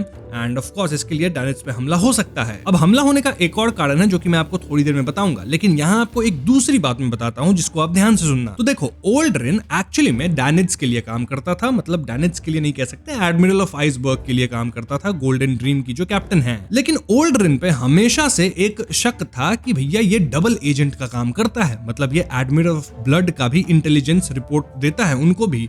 एंड ये चीज कहीं ना कहीं अभी प्रूव हो गई, क्योंकि ये मतलब जो अपना क्या कहते हैं ओल्ड रिन था, वो दिखा है स्टील मवेटी के साथ जो कि सेकंड मेट है ऑफ एडमिरल ऑफ ब्लड। हाँ, ओल्ड रिन धोखेबाज है, ये बात तो प्रूव हो गया है। ओल्ड रिन डैनिट्स को देख लिया है, डैनिट्स उसे देख लिया है, वहीं पे स्टील मवेटी भी है। सिचुएशन यहाँ खराब होने वाली है, इतना तो हमें पता है। और हाँ, इसी चीज में मैं ये बता दूं कि ये सेलर्स जो यहाँ आते हैं, ये यूजुअली एक तरह का दारू पीते हैं जो कि है लैंटी प्रूफ। खैर, यहाँ से सीन शिफ्ट होकर क्लाइन पे आती है और क्लाइन अपना होटल खोजने की कोशिश में इधर उधर जा रहा है एगरमैन स्पैरो के रूप में, और तभी उसे किसी के भागने की आवाज सुनाई देती है। एंड क्लाइन देखता है भैया कौन भाग रहा है, और वो देखता है डैनिट्स है जो कि भाग रहा था। And he was severely injured, मतलब उसका चेस्ट एरिया, पेट का एरिया बुरी तरह से डैमेज था, बचने वाला नहीं है बंदा। डैनिट्स यहाँ तुरंत भागते हुए एगरमैन स्पैरो के पास आता है। एंड इट वॉज क्लियर कि जो भी डैनिट्स पे हमला किया है, मतलब हम तो जानते ही कौन हमला किया होगा, तो उससे डैनिट्स बच के तो भाग गया है, लेकिन बहुत इंजरी हो चुकी है उसको। तो हाँ, डैनिट्स एगरमैन स्पैरो के पास आता है और बोलता है कि मेरे कैप्टन को तुम कुछ चीजें बता देना, क्योंकि मैं तो बचूंगा नहीं। सबसे पहले चीज, old Rin has been discovered, यानी ओल्ड रिन के बारे में जो बातें थी वो बातें सच निकली हैं। वो एक्चुअली में हमें धोखा दे रहा है और एडमिरल ऑफ ब्लड के लिए, सेनोर के लिए काम कर रहा है। और स्टील मवेटी के साथ मिलकर मेरे पे हमला किया गया है। स्टील मवेटी के जो लोग थे वो लोग मेरे पे हमला किए हैं, और किस चीज के लिए हमला किए हैं? ट्रेजर के लिए। अब ये ट्रेजर क्या है दोस्तों, ये मैं आपको तुरंत ही बताऊंगा। फॉर नाउ अपना जो डैनिट्स है, जो कि बहुत ज्यादा इंजर्ड है, वो बोलना शुरू करता है कि भैया मेरे पास बहुत ज्यादा मनी है जिसको मैंने सेव किया था और उसको मैंने रियल स्टेट में बदल दिया है। बायम्स के एमरिस एवेन्यू में यूनिट्स 12 to 16 है ना, ये सारे के सारे मेरे हैं। इन सब का जो डीड्स है, मतलब जो पेपर है, वो वॉल ऑफ यूनिट 13 के बेसमेंट में छिपा हुआ है। तो उन सारी चीजों को तुम बेच देना, जो तुम्हें पैसा मिलेगा उसको साउथ इंटिस एल्मा टाउन में लेके जाना, और ये पैसा जो है मेरे पेरेंट्स को दे देना। उनसे कहना कि मैं काफी अमीर हो गया था, मैं एडवेंचरर बन गया, and I am really sorry. तो हाँ, ये थे डैनिट्स के आखिरी वर्ड्स जो कि वो चाहता था कि एगरमैन स्पैरो उसके लिए करे। साथ ही अपने कैप्टन के लिए वो मैसेज छोड़ दिया है, and Danitz was about to die. लेकिन तभी एगरमैन स्पैरो वाज लाइक, एक मिनट, अब जबकि तू सारा बात बोल दिया है तो मैं तुम्हें ठीक कर देता हूँ। याद है ना, एगरमैन स्पैरो के पास है डैमेज ट्रांसफर की पावर। तो हाँ, उसके जो वाइटल ऑर्गन्स पे डैमेज थे, यानी कि चेस्ट पे, एब्डोमेन पे, और वहां से डैमेज हटा के उसके लेफ्ट शोल्डर पे डाल देता है। तो डैनिट्स बच गया, उसको कुछ हुआ ही नहीं, बस लेफ्ट शोल्डर उसका अब टूटा हुआ है। तो डैनिट्स वाज लाइक, अबे एगरमैन स्पैरो जो भी है, तू मेरे को पहले क्यों नहीं बचाया? जब तक मैं बकवास कर रहा था, मेरी पूरी बकवास सुन लिया तू, मैं अपने जीवन की लास्ट लाइन बोल दिया, और फिर तू मुझे ये सब करके बचा रहा है, तो पहले क्यों नहीं बचाया? एगरमैन स्पैरो वाज लाइक, पहले मैं तुम्हें बोलने दे रहा था, ये कर्टसी होती है। हाँ, ये लोग यहाँ से सबसे पहले निकलते हैं, एक होटल को बुक करते हैं क्योंकि वहां रहना होगा। ऑफ कोर्स डैनिट्स के पैसा से होटल बुक किया गया है, एंड यहाँ पे एकदम लग्जूरियस सूट होता है ना, वो लिया गया है। तो अब डैनिट्स एक्चुअली में अपने एगरमैन स्पैरो को ट्रेजर के बारे में बताएगा, जो कि मैं आपको बताऊंगा। लेकिन उससे पहले एक छोटी सी बात मैं आपको बता देता हूँ कि ऑड्री के बारे में आपको बताया था ना कि वो वेकेशन पे जाने वाली है और वो जून वगैरह के आसपास लौटेगी बैकलैंड में। वेल, वो जाने के लिए तैयार, लेकिन जाने से पहले उसे उसका सारा मटेरियल मिल जाता है, जिससे वो सीक्वेंस 7 साइकियाट्रिस्ट का पोशन कॉन्कॉट करती है, बना लेती है और उसे पी लेती है। पीने के बाद ऑफ कोर्स बहुत चीजें होती हैं, आपका दिमाग इधर उधर होता है, लेकिन कॉगिटेशन की मदद से, अपने पावर्स की मदद से वो अपने आप को स्टेबल करती है, एंड फाइनली वो बन चुकी है सीक्वेंस 7 साइकियाट्रिस्ट। और सूजी उसे देख के काफी खुश है एंड वो सूजी से कहती भी है कि अगर फ्यूचर में तुम भी जब साइकियाट्रिस्ट बन जाती हो तो हम लोग जो है ना एक दूसरे के मेंटल प्रॉब्लम्स को रिजॉल्व करेंगे। अब साइकियाट्रिस्ट बनने के बाद ऑड्री के पास कौन कौन सी पावर्स आई है ये जानना जरूरी है। तो सबसे पहले ऑड्री को ऐसा लग रहा है कि वो पहले से ज्यादा हेल्दी हो गई है। मतलब ऐसा दिखने में कोई चेंज नहीं है, कोई मसल ग्रोथ नहीं दिख रहा, लेकिन उसकी जो स्ट्रेंथ या स्पीड है ये दोनों एक्चुअली में काफी ज्यादा हो चुकी है। ऑड्री की आई साइट इस हद तक इंप्रूव हो गई है कि वो अंधेरे में छुपे ऑब्जेक्ट्स तक को क्लियरली देख सकती है। देन उसकी सेंस ऑफ स्मेल अब बहुत ज्यादा बढ़ चुकी है। मतलब छोटी मोटी जो स्मेल होगी ना, जो नॉर्मल लोग समझ भी नहीं पाएंगे, उस तक को वो डिस्टिंग्विश कर सकती है कि भैया ये स्मेल इस चीज की है, ये स्मेल इस चीज की। और इसकी मदद से वो टारगेट की असली इमोशन और थॉट्स तक को पकड़ सकती है। ये तो तानजीरो बन गई भैया। और अब ऑड्री के पास कुछ अमेजिंग बियॉन्डर पावर्स भी आ गए हैं। उसमें से सबसे पहला है AWE ऑ। इसकी मदद से वो किसी एक पर्सन या एक रेंज में पूरे ग्रुप को टारगेट कर सकती है। वो तुरंत पैनिक और केओस में चले जाएंगे जैसे उनके सामने कोई ड्रैगन आ गया हो। दूसरा ताकत है फ्रेंजी। ये टारगेट की इमोशंस और मेंटल स्टेट को ट्रिगर करता है, मतलब उसे फ्रेंजी में डाल देता है। इससे उन्हें इंटेंस साइकोलॉजिकल डैमेज होता है और कभी कभी डायरेक्ट लॉस ऑफ कंट्रोल भी हो सकता है। फिर एक पावर है साइकोलॉजिकल क्यू। ये स्पेसिफिक मेथड्स की मदद से वर्ड्स या फिर किसी मीडियम के थ्रू मेन टारगेट को क्यू किया जा सकता है। मतलब क्यू कर देने के बाद जो टारगेट होगा वो ऑड्री के अरेंजमेंट्स को ही फॉलो करने लगेंगे बिना इस बात को रियलाइज किए कि मतलब वो किसी के कहने पे ऐसा कर रहे हैं, या फिर वो किसी पर्टिकुलर प्रॉमिस को दिल से पूरा करने लग जाते हैं। साइकोलॉजिकल क्यू याद है ना किस पे पड़ गया था, एमलिन वाइट पे, कैसे वो बार बार चर्च जा रहा था, तो वैसा ही कुछ। एक और पावर है प्लेसेट, जिसे साइको एनालिसिस भी कहते हैं। ये उन बियॉन्डर्स की मदद करता है जो कंट्रोल लूज करने के बॉर्डर लाइन पे होते हैं। तो ऑड्री उस तरह के लोगों को वापस रीजन में डाल सकती है और डेंजर से निकाल सकती है। भैया ये अमेजिंग पावर है, क्योंकि अगर सोच के देखो टैरो क्लब के अंदर कभी इंटेंस बैटल के दौरान किसी कोई ऐसा बियॉन्डर हो जो कि अपना लूज कर रहा हो मेंटल सैनिटी, तो ऑड्री उसे ठीक कर सकती है प्लेसेट डाल के। अब प्लेसेट हमेशा काम नहीं करता, फेलियर का चांसेस होता है, लेकिन जैसे जैसे ऑड्री का सीक्वेंस बढ़ेगा, जैसे जैसे वो एक्सपीरियंस्ड होती जाएगी, सक्सेस के चांस बढ़ते जाएंगे। इन शॉर्ट ये साइकोलॉजिकल इंस्टेबिलिटी को काम करता है और कम्युनिकेशन पॉसिबल बनाता है। एंड देन आती है पावर टेलीपैथी। जी हाँ, कैंडल लाइट या एक्सट्रैक्ट्स जैसे मीडियम के जरिए ऑड्री टारगेट को पार्शियल हिप्नोसिस में डाल के उनके body of heart and mind से डायरेक्टली बात कर सकती है। बिल्कुल वैसे ही जैसे हिल्बर्ट एलुकार्ड ने उसके साथ किया था। याद है ना साइकोलॉजी अल्केमिस्ट के समय जो एक खेल हुआ था, लेकिन उस टाइम मिस्टर फूल का प्रोटेक्शन था ऑड्री के पास, तो वो बच पाई थी, वरना वो झूठ नहीं बोल पाती। तो समझ रहे हो, काइंड ऑफ हिप्नोसिस इसे कह सकते हो, लेकिन उससे थोड़ा ज्यादा एडवांस्ड। और इससे लिए हमेशा स्पेक्टेटर को one of the strongest pathway बोला जाता है। मतलब भले ही ऑफेंस में ये लोग उतने स्ट्रॉन्ग नहीं होते हैं, लेकिन ये आपके दिमाग के साथ इतना गंदा खेल सकते हैं कि आप सोच भी नहीं सकते। अभी तो सिर्फ सीक्वेंस 7 है, जैसे जैसे ऑड्री की पावर बढ़ेगी वो कुछ ज्यादा ही गोटेड हो जाती है। नाउ प्लेसेट और टेलीपैथी को साइकोलॉजी नॉलेज के साथ कंबाइन करके ऑड्री लिटरली एक ट्रू साइकियाट्रिस्ट की तरह एक्ट कर सकती है। मतलब अगर वो अपना कोई क्लिनिक वगैरह खोल लेना तो वहां पे वो डॉक्टर बन के बैठ सकती है। बट जैसा मैंने कहा कि स्पेक्टेटर के पास खास करके अभी सीक्वेंस 7 तक कोई ऑफेंसिव एबिलिटी अब तक नहीं है, लेकिन ध्यान रहे कि ऑड्री हैंग्ड मैन से एक आइटम खरीदी थी जो कि है तो मास्क, लेकिन ऑड्री उसे कुछ भी बना सकती है। ऑड्री उसे बनाती है क्या, एक अपना नेकलेस बना लेती है। और इसमें ऑफ कोर्स वो पावर्स हैं जो कि सीक्वेंस 6 वगैरह का होता है, क्या कहते हैं, सिया पाथवे का, जैसे कि फ्लेम कंट्रोलिंग है एंड अदर पावर्स जिससे अपना भेस बदल सकती है। और इसीलिए ऑड्री इस नेकलेस को नाम देती है लाई, LIE, लाई मतलब कि झूठ। मतलब वो झूठ है, छलावा है जो कि ऑड्री पहनती है। इससे कुछ ऑफेंसिव पावर्स भी आ जाएगी, अपना शक्ल वकल भी बदल सकती है, सो इट्स वेरी गुड। और जैसा मैंने बताया था, इसका जो नेगेटिव इफेक्ट है वो बहुत ज्यादा है नहीं, ऑड्री अपने पावर से ही उसको मिटिगेट कर सकती है। खैर, तो ऑड्री की बात बहुत हो गई, वापस से हम आते हैं गेरमिन स्पैरो पे, जो कि सिटी ऑफ जेनरोसिटी बायम में है। वहां के 48 एसिड लेमन स्ट्रीट के विंड ऑफ अज्योर इन में गया है, वहां का लग्जरियस सूट ले लिया है, ऑफ कोर्स डैनिट्स के पैसे से। और अब क्लाइन यहाँ डैनिट्स को बिठाता है और बोलता है, अब बता बेटा किस तरह का ट्रेजर तुम्हारी कैप्टन को मिला है। डैनिट्स बताता है कि एक शिप था जो कि डूब गया था और उसी एक्सपेडिशन में ये लोग गए थे और इन्हें वहां कुछ मिला नहीं, जस्ट दैट इन्हें एक बड़ा सा जाइगेंटिक आयरन की मिला। अब ये जो चाबी है आयरन की, इसका पता नहीं क्या काम है, पता नहीं कौन इसको यूज करता था। ऑफ कोर्स ह्यूमंस तो यूज नहीं करते होंगे, इतना जायंट की है, और अभी तक इन्हें नहीं पता कि इस की का क्या काम हो सकता है। लेकिन ये जो न्यूज है कि ऐसे कुछ की मिली है, वो पूरे समुद्र में कहीं ना कहीं फैल गई। ऑफ कोर्स इनके अंदर से ही किसी ने लीक किया होगा, जैसे ओल्ड रिन था, वैसा ही कोई लीक कर दिया होगा जिससे ये न्यूज फैली, और वही की स्टील मवेटी को चाहिए जिसके कारण वो यहाँ डैनिट्स पे अटैक किया था। नाउ क्वेश्चन इसके स्टील मवेटी या एडमिरल ऑफ ब्लड जो जिसके अंदर स्टील मवेटी काम करता है, ये लोग क्या सोच रहे हैं कि आखिर ये की हो क्या सकता है? वेल, वो सोच रहे हैं कि ये है डेथ्स की, जो कि किसी को एक ट्रू गॉड तक में बदल सकता है, और इसीलिए एडमिरल ऑफ ब्लड इस की के पीछे हैं और उनके इंस्ट्रक्शंस पे ही स्टील मवेटी अटैक किया होगा डैनिट्स को। वैसे डैनिट्स की कैप्टन मानती है कि ये की एक बहुत पुराने एरा की है, एक ऐसा एरा की जो ह्यूमंस का नहीं था। कैटासिलिज्म से पहले ये दुनिया जायंट्स, ड्रैगन, एल्व्स और डिमोनिक वुल्फ से भरी हुई थी, और की का जो शेप है वो भी देखो कैसा बड़ा सा है, जैसे लगता है कोई जायंट इस्तेमाल करता होगा। तो शेप से भी यही इशारा होता है कि उसी दौरान का, उसी जमाने का ये की है। अब ये सब सुन के कहीं ना कहीं क्लाइंट सोचने लगता है कि एक मिनट, सिटी ऑफ सिल्वर में डिमोनिक वुल्फ फ्लैग्रिया का बात हो रहा था, तो क्या उन लोगों से कनेक्टेड है ये की?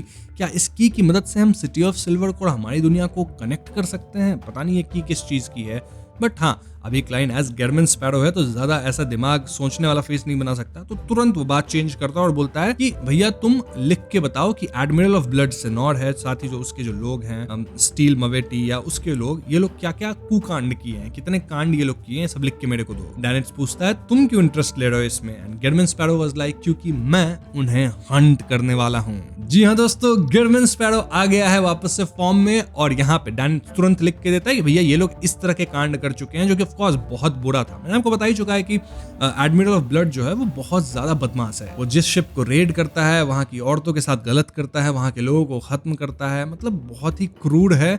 एंड ऐसे में अपना गेरमन स्पैरो वाज लाइक कि नहीं, इस बंदे को निपटाना जरूरी है।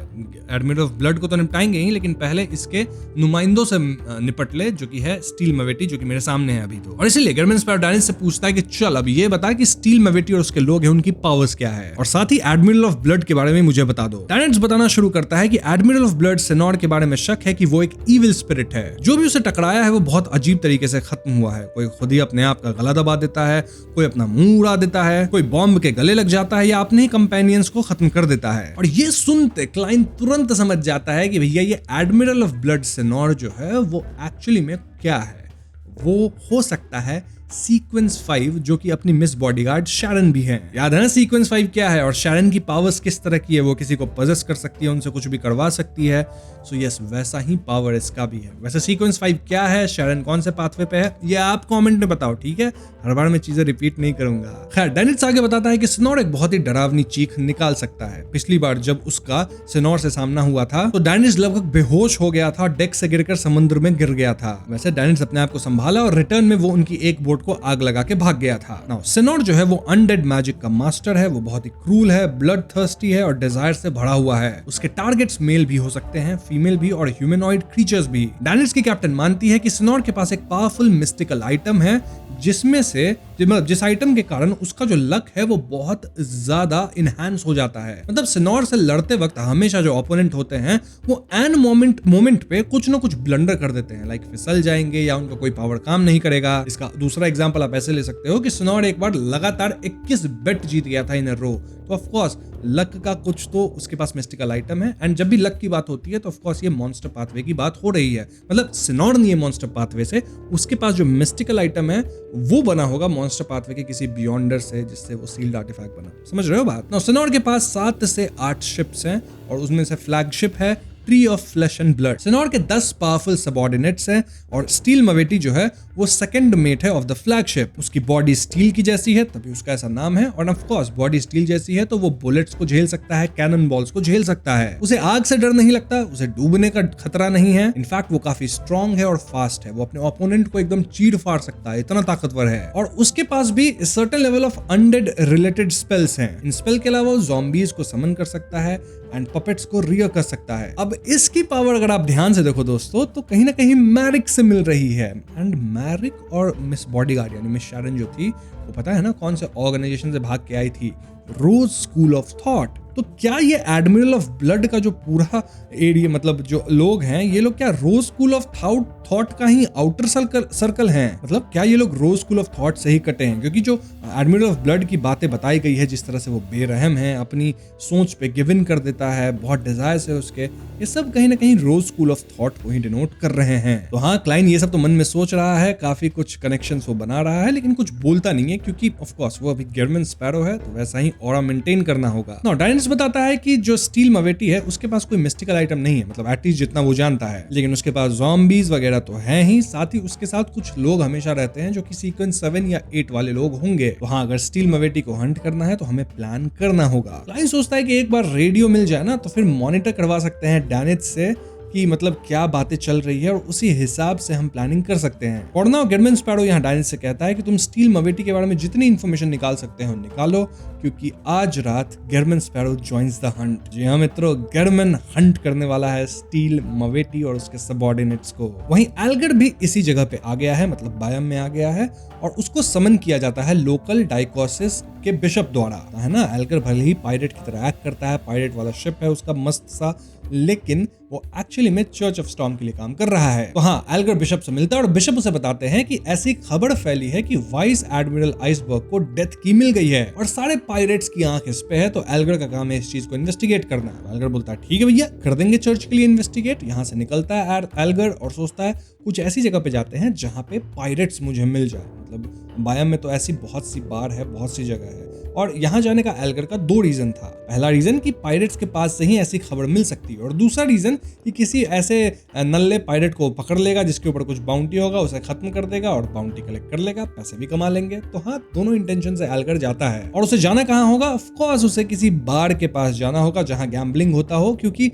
पायरेट्स को 3 चीज ही पसंद है, एक तो शराब, एक तो जुआ और एक औरत। अभी क्योंकि अभी 11 बज रहा है तो अभी वो ब्रोथल वाला जगह सब तो खुला होगा नहीं, तो हाँ अभी बार में ही गैम्बलिंग चल रही होगी। इसीलिए एल्गर एक बार में जाता है जहाँ पे कसिनो था, और वहां पता है एल्गर किससे मिल जाता है? डैनिट्स से, जो कि अपना बेस बदल के मेकअप वेकअप लगा के था। नाउ एल्गर और डैनिट्स एक दूसरे को जानते थे, तो ऐसे में इन दोनों की बात होनी शुरू हो जाती है।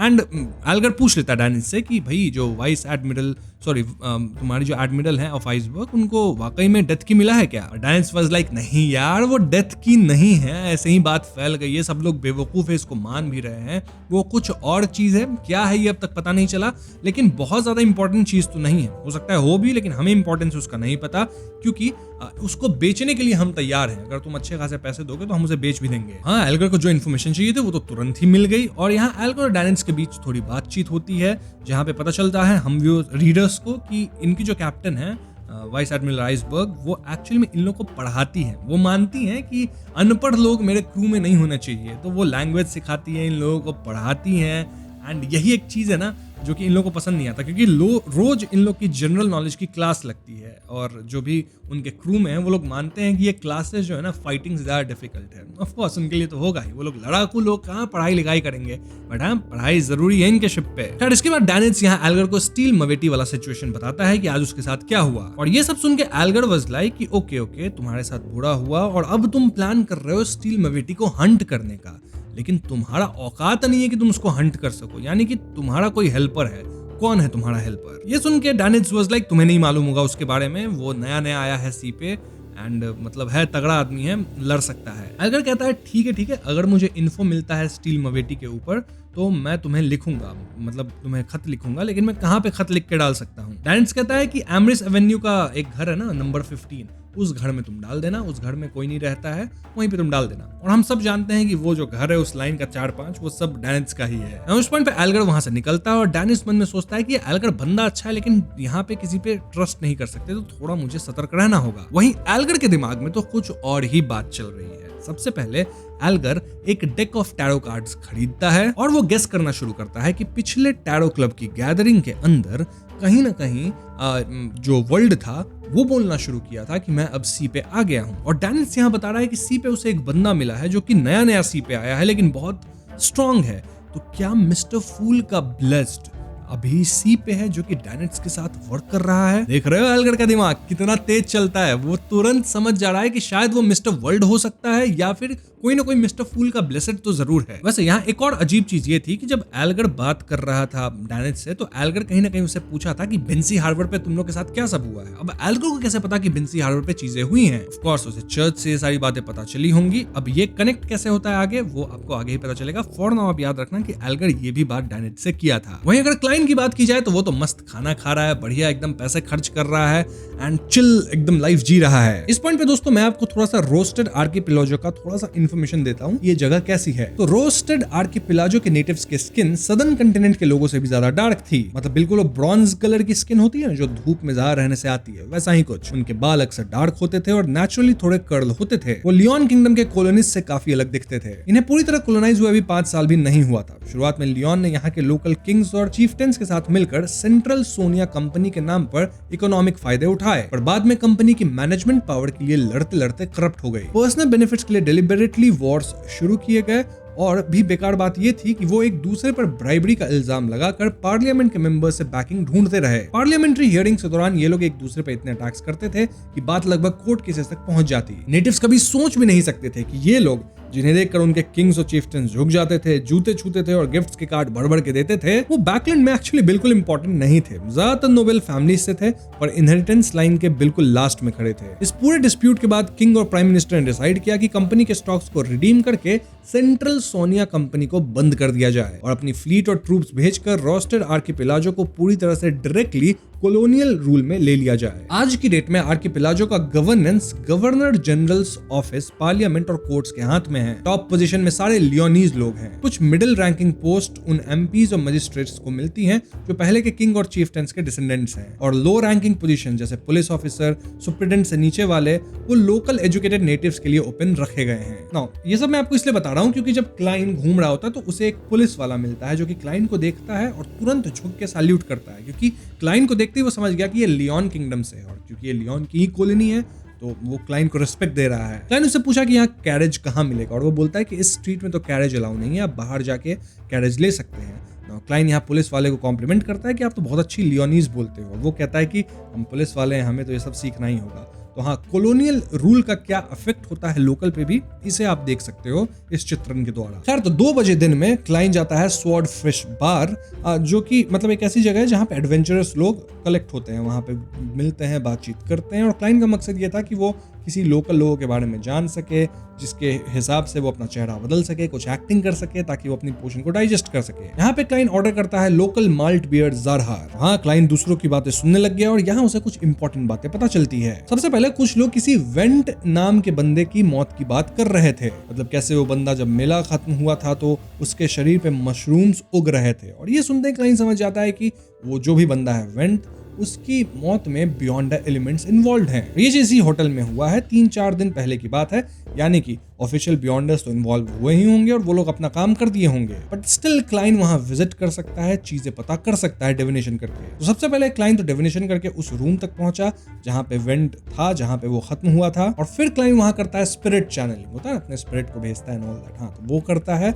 एंड क्लाइन पाता है कि वहां एक्चुअली में वेंट की लिंगरिंग स्पिरिचुअलिटी प्रेजेंट थी, काइंड ऑफ एक विल थी that refused to dissipate. Klein को यहाँ 3 सीन्स दिखते हैं। पहले सीन में एक लंबा पतला डार्क कंप्लेक्शन वाला कर्ली बालों और शार्प फीचर्स वाला वेंट एक डिस्कार्डेड कॉर्प्स के पास आता है। उसे हैरानी होती है जब वो कॉर्प्स से एक हल्की सी चमक निकलते देखता है। ये कंडेंस होकर एक ग्रीन जेम बन जाती है जिसमें वाइटैलिटी का ऑरा होता है। दूसरी सीन में वेंट अपने बेड पे लेटे हुए दिखाई देता है, उसकी आंख बंद है, मुंह थोड़ा सा खुला है, उसकी स्किन पे तरह तरह के मशरूम्स उग गए हैं, आसपास कॉकरोचेस और मॉथ्स एक दूसरे के ऊपर पिले हुए हैं, और उसके सीने पर एक सिल्वर नेकलेस है जिसमें वही ग्रीन जेम लगी हुई है। तीसरे सीन में एक प्रिटी फ्लैक्सन कलर्ड बालों वाली लड़की समुद्र के किनारे बैठी है, उसकी आंखें थोड़ी सी नम है, उसके आसपास वेंट की रिलक्टेंट हल्की सी टूटी हुई आवाज गूंज रही है। वो कह रहा है, रेन, मैं खत्म होने वाला हूँ, मुझे बहुत पछतावा है, पछतावा कि मैंने कभी तुम्हें नहीं बताया कि मैं तुमसे कितना प्यार करता हूँ, मैं चाहता हूँ कि तुम मुझसे शादी कर लो। नाउ इन 3 सीन्स को देख के क्लाइन को वेंट की मौत का कारण रफली समझ में आ गया था। आप भी शायद समझ ही गए होगे, नहीं समझे तो मैं बता दूं कि वो जो जेम उठाया था ना वेंट, उसके कारण ही उसका खात्मा हुआ है। क्यों? क्योंकि वो कोई जेम नहीं था, रादर एक बियॉन्डर कैरेक्टरिस्टिक था। जी हाँ दोस्तों, ज्यादातर बियॉन्डर्स को लॉ ऑफ बियॉन्डर कैरेक्टरिस्टिक कंजर्वेशन और इंडिस्ट्रक्टिबिलिटी के बारे में बिल्कुल पता नहीं होता। उन्हें यह सोचना भी मुश्किल लगता है कि उनकी ही तरह किसी बियॉन्डर की मौत के बाद एक कैरेक्टरिस्टिक रिलीज हो सकती है जो एक इंग्रेडिएंट बन सकती है। क्योंकि ये प्रोसेस धीरे धीरे होता है, अक्सर लोग इसे मिस कर देते हैं। इसलिए जब कोई बियॉन्डर किसी दूसरे को खत्म कर देता है तो वो सिर्फ उसकी बॉडी सर्च करके फेंक देता है, और फिर वेंट जैसे लोग या समुद्र के बॉटम के क्रीचर्स या विल्डरनेस में घूमते जानवर अक्सर इस तरह की चीजें उठा लेते हैं। वेंट को पता ही नहीं था कि वो एक बियॉन्ड अ कैरेक्टरिस्टिक को उठा लिया था। वो उसे एक मैजिकल जेम समझने लगा, उसे नेकलेस बना के पहनने लगा, अपने बॉडी के पास इतना पास रख रहा था। धीरे धीरे वो उसके इन्फ्लुएंस से करप्ट हो गया और आखिर में दर्दनाक तरीके से खत्म हुआ। तभी उसके शरीर पे मशरूम वगैरह उगने लग गए थे। हाँ, यहाँ क्लाइन सोचता है कि चलो यही फेसलेस का एक्टिंग करने का बढ़िया मौका है। वेंट के जो रिलेटिव्स हैं उनको जो है ना मैं सांत्वना दूंगा, एक क्लोजर दूंगा अपना भेष बदल के। तो सबसे पहले मुझे वेंट के बारे में पता करना होगा। तो क्लाइन यहाँ पुलिस का रूप बनाता है, वेंट के बारे में इधर उधर पूछता है और उसे पता लगता है कि उसके कोई रिलेटिव नहीं है, उसके पेरेंट्स भी लॉन्ग गॉन हैं। बस एक लड़की है रेन, जिसके बारे में वो सुना भी था, जिससे वो बहुत प्यार करता था, जिससे अपने प्यार का इजहार नहीं कर पाया था। Now, Klein was like okay, अब मैं कैसे एक्ट करूं कि मतलब रेन को भी पता चल जाए वेंट के बारे में और वेंट की आत्मा को भी क्लोजर मिले, जिससे मेरा भी पोषण डाइजेस्ट हो। तो यही सब क्लाइन मन में सोच रहा होता है, प्लानिंग शुरू करता है। वहीं दूसरी तरफ अगर फोर्स की बात की जाए तो वो एक लेटर लिखी थी एक नोवेलिस्ट को, जो कि साइंस फिक्शन नोवेल लिखती थी। उनका नाम अवील था और उनसे एक खत वापस आया था जहां रेडियो कम्युनिकेशन डिवाइस के बारे में वो बता रही थी कि ये चीज बहुत कॉमन तो नहीं है लेकिन मिल जाएगी, तरह तरह की होती है, लेकिन जो सबसे अच्छी वाली होती है मोस्ट एक्सपेंसिव वो 12 पाउंड की मिलेगी। ये लेटर पढ़ के फोर्स वाज लाइक 12 पाउंड तो कुछ बड़ा अमाउंट नहीं है, ठीक है इसको खरीद लेंगे, मिस्टर वर्ल्ड को बेच देंगे। वहीं अब तक डेरिक भी अपना सैक्रिफिशियल रिचुअल फाइनली कर चुका है और जिसको भी जो आइटम चाहिए था, जो मनी चाहिए था, जो भी ट्रांजैक्शन हुआ था लास्ट टैरो क्लब में, वो सब फुलफिल किया गया। वहीं एमलिन की बात की जाए तो वो डायरेक्टली वे मंडी से पूछ लेता है कि भैया तुम इतना हिस्ट्री जानते हो तो तुम कुछ सिटी ऑफ सिल्वर के बारे में बताओ, कोई ऐसी जगह है करके सेकंड एपॉक के दौरान। अब वे मंडी जो कि 200 साल से ऊपर से जीवित है, वो कहता है कि नहीं, मुझे सिटी ऑफ सिल्वर जैसी कोई जगह के बारे में नहीं पता, हो सकता है मुझे किसी दूसरे नाम से पता हो। तो यहाँ वो एमलिन से कुछ और स्पेसिफिक बातें पूछता है कि अगर तुम्हें कुछ स्पेसिफिक्स पता है सिटी ऑफ सिल्वर के बारे में तो बताओ। एमलिन बताता है कि किंगडम ऑफ सिल्वर का जायंट किंग्स कोर्ट में एक अलग ही स्पेशल पोजीशन था। वो डायरेक्टली जायंट किंग ऑर्मिर को बिलीव नहीं करते थे, बल्कि जायंट किंग्स कोर्ट की क्वीन ओम्बेला पर अपना विश्वास रखते थे। अब ये इन्फॉर्मेशन कितनी काम आ सकती है वे मंडी की, जिससे वो कुछ अगर बता सके एमलिन के बारे में, वेल वो सब हमें आगे पता चलेगा। और नाउ हमारा फोकस वापस क्लाइन पे आता है, जो कि मिलता है डैनिथ से और डैनिथ उसको सब कुछ बताता है, मतलब वो कैसे एल्गर नाम के बंदे से मिला and all that. And Klein यहाँ रिकॉग्नाइज करता है कि हो ना हो ये मेरे टैरो क्लब का हैंग्ड मैन है। और क्योंकि यहाँ पे हैंग्ड मैन बिन्सी के बारे में बात किया था डैनिथ से, जिसका जिक्र टैरो क्लब में तो हुआ था लेकिन वहां ज्यादा कुछ बताया नहीं गया था, तो इससे ये भी पता चलता है कि एल्गर एक्चुअली में भले ही पायरेट है ऊपर ऊपर से, लेकिन वो अंडरकवर चर्च के लिए काम करता है। हाँ, ये सारी बातें अपने गेरमन स्पैरो या फिर अपने मिस्टर फूल, क्लाइन, वर्ल्ड जो बोलना है, शर्लॉक मोरियार्टी उसको पता चल चुकी है। और हाँ, यहाँ पे डैनिथ गेरमन स्पैरो को बताता है कि स्टील मवेटी के बारे में फिलहाल मुझे कोई इन्फॉर्मेशन नहीं मिल पाई है। क्लाइन बोलता है देखो भैया, हंट तो मुझे करना है, तो अब हम लोग वेट नहीं कर सकते ऑन इन्फॉर्मेशन, हमें एक बेट को तैयार करना होगा। बेट कौन बनेगा? ऑफ कोर्स डैनिथ बनेगा। अब डैनिथ ये सुनकर डर जाता है कि भैया मैं बेट बनूंगा एंड ये सब, लेकिन गेरमन स्पैरो उसके सामने खड़ा है, उसको वो ना नहीं बोल सकता, क्योंकि गेरमन स्पैरो चाहे तो डैनिथ को ऐसे ही निपटा सकता है, और अगर गेरमन स्पैरो उसको बेट बना रहा है तो ही विल मेक श्योर कि डैनिथ को कुछ नहीं होगा। और इसी सब के बीच गेरमन स्पैरो को मैसेज आता है कि ग्रे फॉग में कोई तो मैसेज भेजा है। गेरमन स्पैरो तुरंत चेक करता है कि भैया कौन भेजा है। ऑफ कोर्स ये एल्गर था, जो कि बोलता है कि मुझे ऐसा शक है कि आपका जो एक ब्लेस्ड है वो डैनिथ के साथ काम कर रहा है। इफ ऐसा है तो आप मुझे बताइए, मैं उसकी मदद करूंगा, वरना नहीं करूंगा।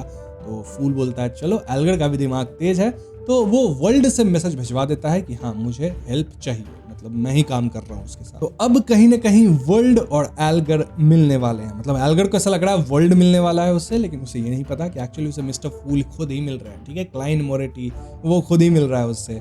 तो मिलने की जगह तय होती है 5 PM olive tree avenue, Pam's divination lodge. Alger यहाँ आता है और यहाँ देन एक और आदमी आता है जो कि ऑफ कोर्स क्लाइन था, जो कि बोलता है I need a divination. Elgar कहता है कि इसके लिए तुम्हें कार्ड्स शफल करने होंगे, अपने कार्ड्स को खुद कट करना होगा। एंड देन ये लोग कार्ड्स के लैंग्वेज में ही कोड में बात करना शुरू करते हैं, जो कि अब मैं आपको क्या ही बताऊं वो सारी बातें क्या क्या थी, बट मैं आपको सार बता देता हूँ पूरा कि एग्जैक्टली इनके बीच बातें क्या हुई थी, क्योंकि इनकी बातें थी ना बहुत घुमा फिरा के थी, कि कोई बोल रहा है कार्ड को ऐसे कट करो, कार्ड में वो निकल रहा है ऐसे।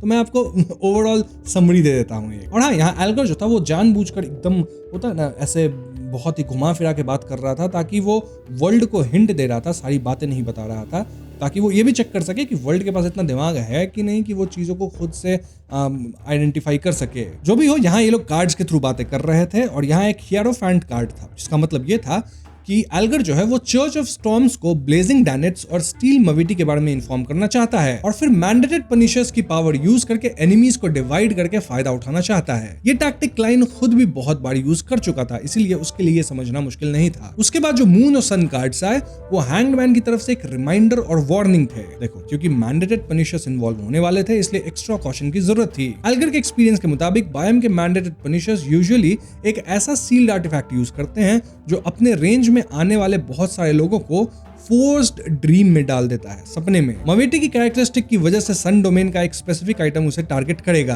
अब क्लाइंट सोचता है कि देखो वो तो ड्रीम के इफेक्ट से इम्यून है कहीं ना कहीं, इसलिए वो इन चीजों से डर नहीं रहा था। क्लाइंट यहाँ हाथ बढ़ाया और इन्वर्टेड वर्ल्ड कार्ड को आधा घुमाकर सीधा कर दिया, जिसका मतलब ये था कि प्लान फीजिबल है और वो उसके लिए तैयारी करेगा। हाँ, ये सब एकदम कोड वर्ड में टैरो कार्ड की मदद से बात करके ये लोग यहाँ से निकल लेते हैं। इन शॉर्ट, आप भी कंफ्यूज हो रहे हैं तो एल्गर प्लान कर रहा है कि वो बिशप को बताएगा डैनेट्स के बारे में एंड ऑल दैट, मतलब अपने चर्च में, ताकि चर्च के मैंडेटेड पनिशर्स वहां आए, सिचुएशन क्योटिक हो, जिसका फायदा उठा के अपना गेरमन स्पैरो जो कि वर्ल्ड है वो हंट पे जाए और निपटा सके स्टील मवेटी वगैरह को। तो हाँ, अब यही प्लान चलेगा। बट हाँ, एल्गर अब चर्च से कैसे डील करेगा वो अब आप देखिए। तो एल्गर यहाँ से बिशप के पास जाता है, उनको इन्फॉर्म करता है और वो क्लियरली कहता है कि देखो भैया, मेरी मुलाकात ब्लेजिंग डैनेट्स से हुई है, जो कि कह रहा है कि वाइस एडमिरल आइसबर्ग के पास जो की है उसका डेथ के ट्रेजर से कोई लेना देना नहीं है और वो उसे बेचने को भी तैयार है। डैनेट्स यहाँ एल्गर को एक मिशन दिया है कि वो स्टील मवेटी के वेयर अबाउट्स पे नजर रखे। इसे लगता है कि मवेटी जो कि एडमिरल ऑफ ब्लड का सेकंड मेट है वही डैनेट्स को इंजर किया था और डैनेट्स उसके पीछे पड़ने से बचने के लिए जल्दी में भाग रहा है। नाउ एल्गर यहाँ बिशप से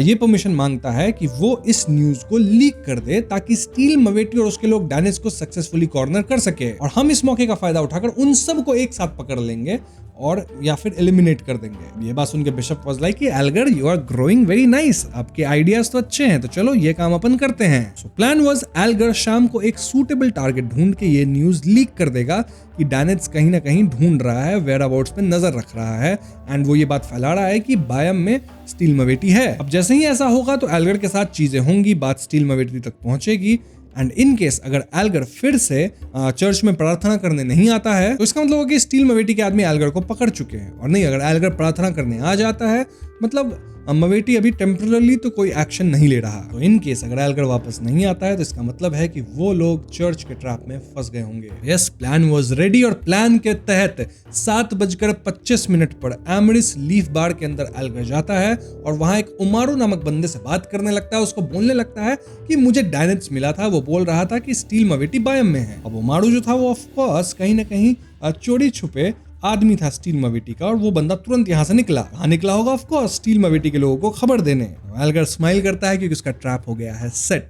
अब 8 बजे एल्गर इस बार से निकलता है और तभी उसके पीछे से एक आवाज आती है जो कि उससे पूछता है कि बेटा, तुम जितना अपने आप को स्मार्ट समझते हो ना उतना हो नहीं, मुझे लगता है कि तुम जानबूझ के ये इन्फॉर्मेशन लीक किए हो। अब ये आवाज किसकी थी? ये आवाज थी काम स्क्वाल नामक बंदे की, जो कि चीफ हेल्पर है ऑफ स्टील मवेटी और उसके ऊपर 1500 पाउंड की बाउंटी है। एल्गर काम स्क्वाल से बात करता है सेइंग कि नहीं, मैंने जानबूझ के कुछ लीक नहीं किया है, मैं एक्चुअली में डैनेट्स से मिला था गोल्ड कॉइन कसिनो में, जो कि बात भी सही है। और एल्गर कहता है कि डैनेट्स के बाद से लग रहा है कि वो किसी तरह का काउंटर अटैक लॉन्च कर रहा है स्टील मवेटी के ऊपर, क्योंकि वो स्टील मवेटी का लोकेशन ढूंढ रहा है बहुत डेस्परेटली।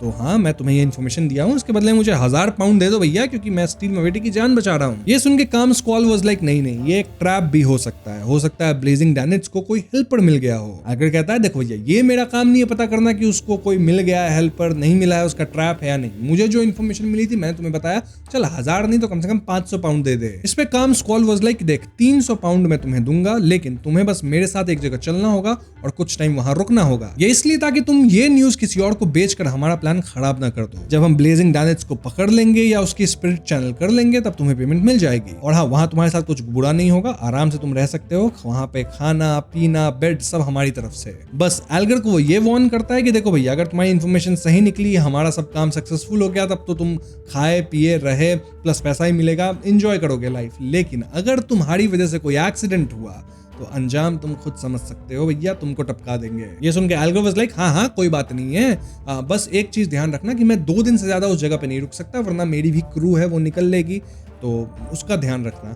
एंड इस पे अपना काम स्क्वाल कहता है कि टेंशन नहीं है, अगर 2 दिन से ज्यादा तुम्हें रुकने पड़ गया ना तो तो हम खुद ही तुम्हारे क्रू को जाके अलर्ट कर देंगे इस बात के लिए, ताकि वो लोग वेट करे तुम्हारा। वहाँ ये लोग एल्गर को उस जगह पे ले जाते हैं जहाँ बंदी बना के रखने वाले थे, मतलब बंदी नहीं, हाउस अरेस्ट जैसा कह सकते हो। एंड वहाँ पे एल्गर मिलता है ओल्ड क्विन से, वही जो कि डबल एजेंट प्ले करता है, एंड या उससे थोड़ी बहुत बातचीत होती है। इसके बाद काम स्क्वाल जाके स्टील मवेटी को बताता है कि देखो कि जो बंदा है एल्गर, ये इन्फॉर्मेशन तो रिलायबल लाया है और ऐसे भी इसको हम लोग पकड़ लिए हैं, वो बहुत कॉन्फिडेंट था, तो हमें ऐसा लगता है कि वो झूठ तो नहीं बोल रहा। अब इन्हें कौन बताए कि वो कॉन्फिडेंट इसलिए है क्योंकि प्लान के तहत आप कोई नहीं बचने वाले, वहां पे सबको गिरमिन स्पैरो निपटा देगा। तो लेट्स सी आगे क्या होता है। अब स्टील मवेटी कहता है कि ठीक है, अगर इन्फॉर्मेशन लेजिट है तो हम लोग मॉनिटर कर सकते हैं सिचुएशन को, डायरेक्ट अटैक नहीं करेंगे, अगर मौका मिलेगा तो डैनिट्स को निपटा देंगे। ये कह के स्टील मवेटी वहीं पे एक और आदमी था उससे पूछता है कि तुम्हारा इसके बारे में क्या कहना है। अब जो ये आदमी था वो मवेटी का डेप्यूटी था, वो 6th शिप का कैप्टन भी था, वही शिप जो वाइस एडमिरल डस्ट के साथ फाइट में खो गई थी। इस बंदे का नाम था ब्लड ब्रैम्बल्स हेनरी और उसके सर पे थी 3800 पाउंड की बाउंटी। अब यहाँ ओल्ड स्क्वाल बोलता है कि उस एडवेंचरर जॉन स्मिथ ने ही तो मॉर्डर को अंडरकवर हमारे ग्रुप में भेजा था, है ना। वो लालची एडवेंचरर्स का झुंड ब्लेजिंग को बिल्कुल नहीं छोड़ेगा, वो उसके पीछे टूट पड़ेंगे और जब वक्त आएगा हम बस एक अच्छी जगह ढूंढकर पूरा तमाशा देख सकते हैं। एंड इन केस अगर कोई गड़बड़ होती है तो नुकसान उनका ही होगा और अगर सब प्लान के मुताबिक गया तो हम उन्हें भी खत्म कर देंगे। सो बेसिकली इनका प्लान यही था ऊपर से कि हम बस मॉनिटर करेंगे सीन को और मौके का फायदा उठाएंगे, डायरेक्ट लड़ाई में कन्फ्रंटेशन में हम नहीं घुसेंगे। हाँ दोस्तों, अगली सुबह सब कुछ रेडी है, प्लान इज रेडी। यहाँ ब्लड ब्रैम्बल्स हेनरी जो था वो एक ब्राउन लेदर सूटकेस लाया है और उसमें से एक पिकॉक ब्लू कलर का कारपेट निकालता है। इस कारपेट पे अजीब से पैटर्न्स थे और वो एल्विश में बोला फ्लाइट, और ये कारपेट सबको लेके हवा में उठ गया। सबको लेके मतलब जो 3 लोग थे, काम स्क्वाल, फिर स्टील मवेटी और ब्लड ब्रैम्बल्स खुद, और इनके साथ 1-2 और लोग। अब ये कारपेट की पावर क्या है? एग्जैक्टली वही पावर है जो कि अलादीन का कारपेट नहीं है, लेके उड़ जाता है लोगों को बस वही है, ये लेके उड़ता है लोगों को। और ये लोग उड़ते हुए एमरिस एवेन्यू की तरफ बढ़ गए। अब यहाँ हेनरी जो था वो एक ब्लैक हैंडकरचिफ निकालता है, उसको हिलाया ऐसे जिससे हैंडकरचिफ एक नाइट स्काई की तरफ बन गया। मतलब अपने ऊपर ये लोग डाल लेते हैं उससे, जिससे ये लोग इनविजिबल हो गए, मतलब कैमोफ्लाज हो गए काइंड ऑफ। हाँ, ये लोग कैमोफ्लाज होके उड़ते हुए उस एरिया में जाते हैं, सर्वेलेंस शुरू कर देते हैं क्योंकि इनका प्लान अटैक का था ही नहीं। इनका प्लान था हम पहले सिचुएशन देखेंगे और फिर फायदा उठाएंगे मौके का। धीरे धीरे सुबह होने का टाइम आ रहा था और ऐसे में ये लोग दूसरा स्पॉट ढूंढने का सोचते हैं जहां पे वो अच्छे से छिप सके। तभी ये लोग डैनिट्स को देखते हैं जो कि रूफ टॉप पे था और वो एक चिमनी के थ्रू स्लाइड डाउन किया और इनकी आंखें चमक गई कि भैया डैनिट्स वाकई में यहाँ है, यानी कि जो अपना न्यूज लाया था ना एल्गर, वो सही है। उसी वक्त यूनिट 13, 14 और 17 की चिमनीज और आउटर स्पेस से कई लोग अचानक उछलकर बाहर आए। वो बहुत तेजी और जबरदस्त फोर्स के साथ यूनिट 15 की तरफ दौड़ पड़े। कोई विंडोज तोड़कर अंदर घुसा, कोई डोर्स को लात मार के खोल गया और कोई चिमनी के थ्रू सीधा अंदर आ टपका। स्टील मवेटी, ब्लड ब्रैम्बल्स, हेनरी, स्क्वाल और कंपनी, जो मतलब उसके साथ 1-2 और लोग थे, वो लोग फील किए कि यहाँ कुछ तो हो रहा है, अमेजिंग है और डैनिट्स का बचना तो मुश्किल नहीं है और इससे लोग खुश हो रहे थे। रोस्टेड आर्किपेलागो सेंट्रल सोनियासी में लियोन किंगडम का गवर्निंग ब्रांच था और साथ ही चर्च ऑफ स्टॉर्म्स का एक की डायकोसिस भी। यहाँ एक high ranking deacon permanently station होता था जो काउंसिल ऑफ कार्डिनल्स का हिस्सा था, लेकिन एक एडमिरल लेवल पायलट भी शायद ऐसे पावरफुल फिगर को पर्सनली एक्शन में नहीं ला सकता। फिर ये तो सिर्फ एक सेकंड मेट और एक बोट स्वान का मैटर था, इसलिए ये जिम्मेदारी जो थी, मतलब यहाँ जो कुछ भी हो रहा है उसकी जिम्मेदारी डीकन कोर्डोबा रॉय को दे दी गई, जो खुशी खुशी ऑर्डर एक्सेप्ट करके 2 मैंडेटेड पनिशर्स टीम को लीड करता हुआ 2 सील्ड आर्टिफैक्ट्स लेके आया था। एक था 2-37 और दूसरा था 2-166। तो हाँ, यही लोग थे जो कि यहाँ पे आ गए हैं, जो कि ऑफ कोर्स चर्च की तरफ से हैं। उन्होंने 15 एमेरिस एवेन्यू से थोड़ा दूर बिल्कुल सेफ डिस्टेंस पे एम्बुश सेट किया। कोर्डोबा रॉय के हिसाब से 2 सील्ड आर्टिफैक्ट्स वाली एक मैंडेटेड पनिशर टीम स्टील और ब्लेजिंग डैनिट्स जैसे पायरेट्स को हैंडल करने के लिए काफी थी, लेकिन डैनिट्स की हैबिट है अपने पर्सुअर्स की मूवमेंट्स पे नजर रखता है और वो भागने में माहिर है, तो इसी बात की चिंता थी जिसके कारण ये लोग 2 टीम लेके आए थे। कोर्डोबा रॉय को इंस्टिंक्टिवली लगा था कि कुछ गड़बड़ हो सकती है, तो पूरा सेट थमा था। 2 टीम को लेके आए हैं, साथ ही 2 सील्ड आर्टिफैक्ट भी है, मतलब एकदम निपटाएंगे सब कुछ। अब ये सील्ड आर्टिफैक्ट्स है क्या? सबसे पहले बात करते हैं 2-37 की। नाउ 2 है तो कितना डेंजरस है वो आप समझ ही गए होंगे, और इसका नाम है ड्रीम ऑफ इटर्निटी। इसको सील करने का तरीका है कि इसे बॉइलिंग वाटर में डाला जाता है। ये एक हार्ट जैसा शेप का आइटम है, काले रंग का है, हाथ लगाते ही बर्फ जैसा ठंडा और इसमें छोटे छोटे होल्स हैं जिससे अक्सर फ्लूट जैसी आवाज निकलती रहती है। ये चीज सदर्न कंटिनेंट के वेस्ट बैलम के एक प्रिमिटिव ट्राइब से आई है। उनके लीडर स्पिरिट वॉरलॉक्स होते हैं और वो लोग रात में जीवन बस बस दे देते हैं, मतलब नॉक्टर्नल होते हैं। लियोन आर्मी की एक कंपनी ने इस ट्राइब को हराया और उनके अल्टर पर रखे हुए ये ऑब्जेक्ट ले लिया और अगले ही हफ्ते में सोल्जर्स में अजीब बिहेवियर देखने को मिला। लोग पागल हो रहे थे, अपने आप को खत्म कर रहे थे या बिल्कुल एबनॉर्मल एक्ट कर रहे थे। रिसर्च में पता चला कि जो भी इस आइटम के कांटेक्ट में आता है वो एक लंबी ड्रीम स्टेट में चला जाता है, मतलब सो जाता है। अगर कोई उसे जगाए तो वो हमेशा के लिए उस इल्यूजरी वर्ल्ड में फंस जाता है। बाहर से देखने पे वो फ्रस्ट्रेटेड, डर के मारे घबराया हुआ और कंफ्यूज लगता है और धीरे धीरे उनकी मेंटल और बायोलॉजिकल स्टेट में बदलाव आने लगता है। जो रिसर्चर्स जगाए गए थे वो बहुत लंबे टाइम तक रियलिटी और ड्रीम में फर्क नहीं कर पाए और इस वजह से कई ट्रैजिक इंसिडेंट्स हुए, जैसे अपने सुपीरियर को लव कन्फेस करना, जहरीली स्नेक को किस कर लेना, डिप्रेशन में चले जाना, कपड़े उतार कर नग्न होकर दौड़ने लगना या बॉइलिंग वाटर में नहाने की कोशिश करना, क्योंकि उन्हें लग रहा था ड्रीम है, पता नहीं ड्रीम है या नहीं, इंसेप्शन जैसा। अगर उन्हें किसी और सिटी में ट्रांसफर नहीं किया जाता तो उनका एंड मैडनेस में होता या फिर खुद को खत्म भी कर सकते थे। तो अगर इस आइटम का ढंग से यूज किया जाए तो टारगेट के आसपास के सारे क्रीचर्स एक ही ड्रीम में मतलब चले जाते हैं, सब एक कंबाइंड ड्रीम के अंदर होंगे। यूजर थोड़ा बहुत डिसाइड कर सकता है कि कौन टारगेट हो और अपने कंपेनियंस को एक्सक्लूड कर सकता है। इफेक्टिव रेडियस 50 मीटर तक का है मैक्सिमम, उससे ज्यादा यूज करने पर बहुत बड़ा मेंटल बर्डन पड़ता है और सीवियर मेंटल डैमेज हो सकती है। यूज करने के बाद यूजर खुद रियलिटी और ड्रीम में फर्क नहीं कर पाता और 2-37 के सिटी से दूर चले जाने पर ही रिकवरी का चांस होता है। ये एवरनाइट पाथवे के नाइटमेयर्स जैसा इफेक्ट देता है, लेकिन काफी ज्यादा स्ट्रॉन्ग और बिल्कुल अनकंट्रोलेबल होता है। जैसे एग्जांपल बताऊं मैं कि एक कीपर एक बार चारकोल डालना भूल गया जिससे फायर बुझ गई थी, ठीक है, मतलब इसको बॉइलिंग वाटर में रखा जाता है तो उसकी फायर बुझ गई, वाटर बॉयल रह नहीं गया, उसका टेम्परेचर गिर गया। थोड़ी देर में उसका रिएक्शन एबनॉर्मल हो गया, लग रहा था कि वो किसी अपनी पसंद की लड़की का ड्रीम देख रहा है। फिर उसने अपने ग्लव को ही पैशनेट कन्फेशन करना शुरू कर दिया, ठीक है, अपने ग्लव को बंदा प्रपोज कर रहा है और उसके साथ दोस्ती से आगे रिश्ता बनाने की कोशिश भी कर रहा था। तो समझ रहे हो? नहीं समझ रहे हो तो पता नहीं अब इससे ज्यादा मैं क्लियर क्या बोलूं। तो हाँ, ये सील्ड आर्टिफैक्ट 2-37 इतना डेंजरस है। मेन पावर ड्रीम में आपको ले जाता है और आप फर्क नहीं कर पाओगे ड्रीम और रियलिटी से। हाँ, यही सब कोर्डोबा रॉय सोच रहा था क्योंकि ऑफ कोर्स वही इसे यूज करने वाला था और वो अचानक देखता है कि ब्लेजिंग डैनिट्स है वहां। जी हाँ, गोल्डन रिम का 4th बोट स्वान, और इन्फॉर्मेशन लेने के लिए वो उनके कांटेक्ट पॉइंट पर आ पहुंचा है। अब यहाँ एक और सील्ड आर्टिफैक्ट है, राइट, जिसका नंबर है 2-166। इस आइटम से क्या होता है? वेल, ये आइटम अंदर रखी चीजों का ओरिजिनल टेम्परेचर मेंटेन करके रख सकता है और थोड़ी हद तक वेदर भी चेंज कर सकता है, जैसे सन होली वाटर की बारिश कर देना। लेकिन इसके बहुत ही नेगेटिव साइड इफेक्ट्स भी थे। अगर वो ना होते तो मैंडेटरी पनिशर्स कब का इसे यूज करके 2-37 को परमानेंटली सील कर चुके होते, टेम्पररी ट्रिक के बजाय। सबसे अनएक्सेप्टेबल इफेक्ट ये था कि जो भी चीज के कांटेक्ट में ज्यादा देर रहती वो लाइफ की कैरेक्टरिस्टिक से इन्फेक्ट हो जाती और इटर्नल ब्लेजिंग सन पर पूरे विश्वास में मतलब चली जाती, उनको ही मानने लगती, उनका ही गुण गाने लगती। ये सन डोमेन का मोस्ट ऑफ द चीज का यही एक नेगेटिव होता है। मैंडेटेड पनिशर्स में तो एक टेबल तक पैदा हो गई थी, मतलब एक टेबल के ऊपर था तो उसके कांटेक्ट में आ गया था और वो टेबल जो है वो इटर्नल ब्लेजिंग सन की तारीफ में गीत गाने लग गई थी और एक कैंडल थी जो हर सेकंड खुद को जलाना चाहती थी ताकि हर चीज को प्यूरिफाई कर सके। इन सब को देखकर गुस्से वाले मैंडेटेड पनिशर्स ने उस टेबल को तोड़कर फायरवुड बना दिया और उसे जलाने के लिए वही कैंडल यूज किया जो खुद को जलाना चाहती थी। खैर, तो ये 2 सील्ड आर्टिफैक्ट्स हैं जिनके बारे में आपको बता दिया और क्यों लाया गया है इसको आप समझ ही गए होंगे। 2-37 से अटैक होगा और 2-166 से कहीं ना कहीं 2-37 को टेम्परली कंट्रोल करने के लिए रखा गया है। खैर, अब फाइट की बात की जाए तो कोर्डोबा रॉय देखते हैं कि दूर से एक के बाद एक फिगर्स 15 एमेरस एवेन्यू की तरफ भाग रहे हैं, तो वो बिना हिचकिचाए मतलब सील्ड आर्टिफैक्ट 2-37 को एक्टिवेट करते हैं और जैसे ही ये सील्ड आर्टिफैक्ट एक्टिवेट हुआ खेल शुरू हो जाता है। मतलब 15 एमरेस एवेन्यू के घर के अंदर काफी कुछ होना शुरू होता है, जैसे कि एडवेंचरर जॉन स्मिथ के सामने का सीन बिल्कुल सेम था। वही खाली लिविंग रूम बिना फर्नीचर का और ब्लैक क्लोक पहने हुए ब्लेजिंग डैनिट्स था उसके सामने। उसके लिए कुछ भी सपना ऐसा नहीं था, तो उन्होंने पूरी ताकत से दौड़ लगाई, गोलियां चलाई, अपनी एबिलिटीज यूज की और ब्लेजिंग डैनिट्स को इंजर करके उस मशहूर पायलट को पकड़ भी लिया जिसके सर पे 3000 पाउंड्स का बाउंटी था और जो की टू डेथ से जुड़ा हुआ था। लेकिन रियलिटी में क्या हो रहा था?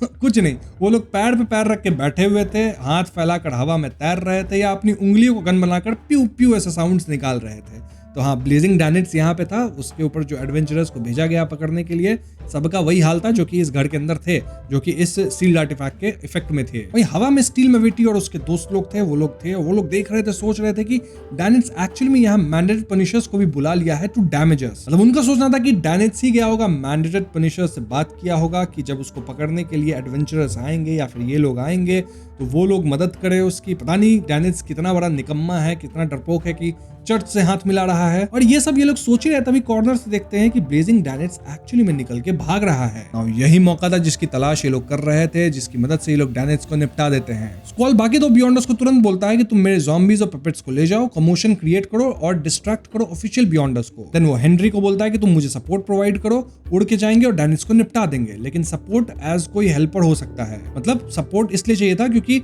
हो सकता है डैनिट्स का भी कोई हेल्पर उसके साथ हो। तो इसके बाद जो कारपेट पे स्टील मवेटी अपना बैठा था वो तुरंत नीचे कूदता है और वो डैनिट्स को घेर लिया। वहीं एक फ्लाइंग कारपेट पर हेनरी ने अपनी टीम वर्क दिखाते हुए वो चीज नीचे गिरा दी जो वो काफी देर से हाथ में पकड़े हुए था, ग्रीन लीव्स, फ्लावर्स एंड ब्रैम्बल्स। ये लीव्स, पेटल्स और ब्रैम्बल्स एकदम से तेजी से बढ़ने लगे। ये एक दूसरे से जुड़कर ब्लेजिंग डैनिट्स को जकड़ लिए, उसे बिल्कुल हिलने डुलने से रोक चुके थे। और यही मौका स्क्वॉल के पास था। वो नीचे आया, फ्लाइंग कारपेट से जंप किया, अपने राइट पाम में पकड़ा हुआ एक शार्प स्कैल्पेल था वो सीधा डैनिट्स की गर्दन में घुसेड़ दिया। देन वो निकाला, डैनिट्स का सर धड़ से अलग हो गया एंड डैनिट्स नहीं बचा। एक मिनट डैनिट्स बचा क्योंकि ये डैनिट्स था ही नहीं। अचानक से वो टर्न हो जाता है पेपर फिगरीन में। जी हाँ दोस्तों, जिस डैनिट्स को हम लोग देख रहे थे वो और कोई नहीं बल्कि अपना गर्मन स्पैरो था। वो उसका भेष बदल चुका था, तभी तो वो ड्रीम से निकल पाया, क्योंकि क्लाइन ड्रीम से निकल पाता है, उसको कोई दिक्कत नहीं होती। और यहाँ जिसको ये लोग डैनिट्स समझ के मारे वो भी गर्मन स्पैरो था। ऑफ कोर्स वो भी नहीं, उसका पेपर फिगरीन था, क्योंकि गर्मन स्पैरो अब इन हंटर्स को हंट करने आ चुका है। और इसका इफेक्ट तुरंत शुरू होता है। सबसे पहले स्टील मवेटी को ऐसा फील होता है कि उसके तरफ कोई देख रहा है, बहुत ही हंगर से, एज इफ उसे मार के खा जाएगा। ऑफ कोर्स ये क्रीपिंग हंगर के कारण हो रहा है। देन अचानक से बूम, उसके ऊपर होता है एक फ्लेम अटैक जिससे धुआं हो गया और किसी को कुछ दिख नहीं रहा है। वैसे स्टील मवेटी के जो दो दोस्त थे वो लोग श्योर थे कि मवेटी बच गया होगा इस अटैक से, क्योंकि उसकी बॉडी स्टील की है। कपड़े थोड़े बहुत फट गए थे, हम देखते भी हैं कि स्टील मवेटी को ऐसा कुछ खास हुआ नहीं है, बस धुआं निकल रहा है एंड वो ठीक है। और यहाँ अब तक गर्मन स्पैरो अपने ओरिजिनल लुक में आ चुका है, मतलब कपड़ा तो डैनिट्स वाला ही है लेकिन आ चुका है अपने ओरिजिनल एकदम स्मार्ट लुक में, जहाँ पे कोई मतलब जहाँ पे एकदम वो ऑरा फार्मिंग करता है, एकदम लगता है उसके फेस से कि भैया ये छोड़ेगा नहीं। गर्मन स्पैरो यहाँ यूज करता है क्रीपिंग हंगर के साइकोलॉजी पियर्सिंग पावर का ऑन स्टील मवेटी। क्यों? क्योंकि देखो स्टील मवेटी का शरीर बहुत ज्यादा स्ट्रांग है, उसको नुकसान पहुंचाना मुश्किल है, लेकिन भैया दिमाग उतना स्ट्रांग नहीं है, तो साइकियाट्रिस्ट के पावर का इस्तेमाल किया जा सकता है। मतलब क्रीपिंग हंगर के अंदर है ना साइकोलॉजी पियर्सिंग पावर, उसका इस्तेमाल किया। इसमें मवेटी कहीं ना कहीं चिल्लाता है और उसका जो बियॉन्ड पावर था वो हरिकेन की तरह निकलता है। देन आसमान से अचानक खूबसूरत स्नो फ्लेक्स गिरने लगे, ट्रांसपेरेंट आइस की लेयर्स बाहर की तरफ फैलने लगी और रोड के दोनों तरफ के पेड़ों पर सफेद किनारे जम गए। पेड़ जल्दी से सूखने लगे, उनमें डिके के निशान दिखने लगे। रेमिनेंट स्पिरिट्स की बची खुची नफरत एक एक करके जाग गई, रोते, चीखते और चिलिंग वेल्स निकालते, जिससे आसपास का area kind of grey colour के रंग में रंग गया। इंक्लाइन थोड़ा हवा में था, जिससे वो एकदम आराम से नीचे उतरता है आसमान से। उसका जो लेफ्ट ग्लव था वो सूरज की तरह चमक रहा था। उसने दोनों हाथ खोल दिए और पीछे की तरफ झुककर ऐसे पोज लिया जैसे कुछ एम्ब्रेस कर रहा हो। जैसे उसकी हील्स ठंडी जमीन को छुई, ऊपर से एक प्योर ब्लेजिंग मोटा सा लाइट का पिलर नीचे उतर गया। वो लाइट वाला अटैक है ना क्लाइन का, मारा भैया वो अटैक। ये होली रेडियंस स्टील मवेटी पे छा गया और उसकी डार्क स्किन, उसके सॉलिड मसल्स, उसके स्टील बॉल जैसी कर्ले हेयर को पूरा इलिमिनेट कर दिया। जी हाँ, ये अटैक था priest of light, light of holiness का। और इस अटैक से स्टील मवेटी का जो स्किन था वो मेल्ट होने लगा। देन उसका जो मसल्स था वो गल के निकलने लगा और उस पर बहुत ज्यादा इसका इफेक्ट हुआ। क्यों? क्योंकि ये सन डोमेन का अटैक है, तो ज़ॉम्बी है वो, तो ज़ॉम्बी पे तो इफेक्ट होगा ही। वहीं ब्लड ब्रैम्बल्स, हेनरी और स्क्वॉल को भी अब आना ही होगा मवेटी को बचाने, क्योंकि मवेटी अब पिटना शुरू हो गया है। इन दोनों के पास एक एडवांटेज था कि ये लोग उस कारपेट पे थे ना, तो ऊपर थे, तो अपने सीक्रेट पॉकेट से कुछ वहां से निकालने का सोचते हैं ताकि कुछ अटैक कर सके। लेकिन तभी इनके ऊपर अटैक होता है फ्लेम रैवेंस का। जी हाँ दोस्तों, डैनिट्स, ब्लेजिंग डैनिट्स भी यही था, छुपा हुआ था और अब वो अपना अटैक मारना शुरू किया। ऐसे में हेनरी अपने पॉकेट से कुछ और निकालता है, लाइट ब्लू का पाउडर, जो कि अपने ऊपर छिड़क लेता है एंड देन वो बोलता है सी वेव्स। इसके बाद डार्क ब्लू वेव्स में पूरा पाउडर तब्दील हो जाता है एंड कहीं ना कहीं वो फायर रेवन से टकरा रहा है, उनको खत्म कर रहा है। और नहीं, आग और पानी मिलता है तो एक सिजलिंग साउंड ऐसा निकलता है, वैसा पूरा साउंड निकल रहा है, धुआं हो गया। अब तक प्रीवियस जो एक्सप्लोजन किया था क्लाइन, उसकी फर्स्ट वेव थोड़ी कम हो गई थी, मतलब उससे जो धुआं निकला था वो सब घट गया था। क्रिम्सन लाइट के बचे खुचे ग्लो के बीच स्क्वॉल ने देखा कि स्टील मवेटी की स्किन वैक्स की तरफ पिघलने लग रही है, उसका flash inch by inch melt हो रहा है और उसके बिल्कुल पास एक ब्लैक क्लोक पहना हुआ अजनबी आदमी खड़ा था। Boss Gehrman Sparrow. लेकिन फिर भी दोस्तों स्क्वॉल घबराया नहीं, मतलब एक कोल्ड ब्लडेड वाइपर की तरह वो अपने इमोशंस को कंट्रोल किया। देन शांत होकर वो अपने दोनों हाथ को उठाया और एकदम जोर से नीचे दबा दिया। एक पल में उसने देखा कि वो पतला ग्रिम फेस्ड यंग मैन नीचे धंस गया है। उसकी मूवमेंट स्लो हो गई है, जैसे उसके फ्लाइंग विंग्स तोड़ दिए गए हो। स्टील मवेटी मीनवाइल पूरी ताकत से स्ट्रगल कर रहा था, रोल कर रहा था ताकि लाइट ऑफ होलीनेस का सेकंड ब्लास्ट उसे ना लग जाए। उसके बाद स्क्वॉल ने देखा कि वो आदमी अपना वेट और थिकनेस खो रहा है। फिर से वो एक पतली पेपर फिगरीन में तब्दील हो गया। क्लाइंट के साथ सबसे अमेजिंग चीज यही है ना कि आपको उसको 2-3 बार हराना पड़ता है, क्योंकि वो पेपर फिगरीन में बदल जाता है। तो हाँ, अभी एक बार वापस हारा, लेकिन पेपर फिगरीन बन के निकल गया। और इसके बाद वो निकलेगा कहाँ? किसी अलग पोजीशन से। ऑफ कोर्स वो अपने राइट थंब और मिडिल फिंगर को रब किया और 3 बार फिंगर स्नैप की और आग की तरफ दौड़ पड़ा। क्लाइंट के पास जो सनबर्ड शेप डार्क गोल्डन सनब्रूच था वो तेजी से फ्लैश करने लगा और उसने उसके एयर बुलेट्स में प्यूरिफाइंग एलिमेंट ऐड कर दिया। मतलब उसका जो एयर बुलेट था उसमें सनब्रूच का प्यूरिफाइंग एलिमेंट्स ऐड किया और 3 गोली मारा, धाड़ धाड़ धाड़। ये तीनों जो गोली थी बहुत तेजी से स्टील मवेटी के राइट चेस्ट में जा लगी। और क्योंकि स्टील मवेटी का स्किन ऑलरेडी पिघल चुका था, उसका फ्लैश तक पिघल रहा था, तो भैया ये गोली उसको अफेक्ट कर गई, एकदम फाड़ के निकल गई। और वहां पे एक बहुत बड़ा सा वुंड बन गया जहां पे ये गोली लगा था। देन हम देखते हैं कि गोल्डन फ्लेम्स हर डायरेक्शन में फैलने लगी थी। वहीं स्क्वॉल अपना स्कैल्पेल अटैक्स कर रहा था, जिसको क्लाइंट इजीली डॉज किया। इसी सब के बीच स्टील मवेटी को थोड़ा सा ब्रीदर मिल गया और वो अपनी पाम से जोर लगाकर फिर से खड़ा हुआ और सीधा अपने एनिमी की तरफ झटके से दौड़ पड़ा। उसका एडवांटेज ही है कि वो बहुत पावरफुल है, तो क्लोज कॉम्बैट में उसे जीतना बहुत मुश्किल होता है। उसकी बॉडी इतनी एबनॉर्मली स्ट्रांग थी कि बहुत पावरफुल ब्लोज भी बर्दाश्त कर सकती थी। लेकिन तभी उसके पैरों के नीचे फिर से आइस जमने लगी और उसके फिस्ट से एक रॉटिंग ऑरा निकल रहा था। फिर वो देखता है कि क्लाइंट की जो डार्क ब्राउन आंखें थी ना, उससे 2 लाइटनिंग बोल्ट्स निकले और सीधा उसकी आंखों में जा घुसे। स्टील मवेटी ने इंस्टिंक्टिवली अपना सर उठा लिया और दांतों को कस लिया। तो उसकी नाक, मुंह और कानों से खून बहने लगा। ऊपर से उसकी मेल्टेड स्किन का हाल और खराब लग रहा था। एयर बुलेट चलाते हुए क्लाइंट ने ग्रेजिंग के लिए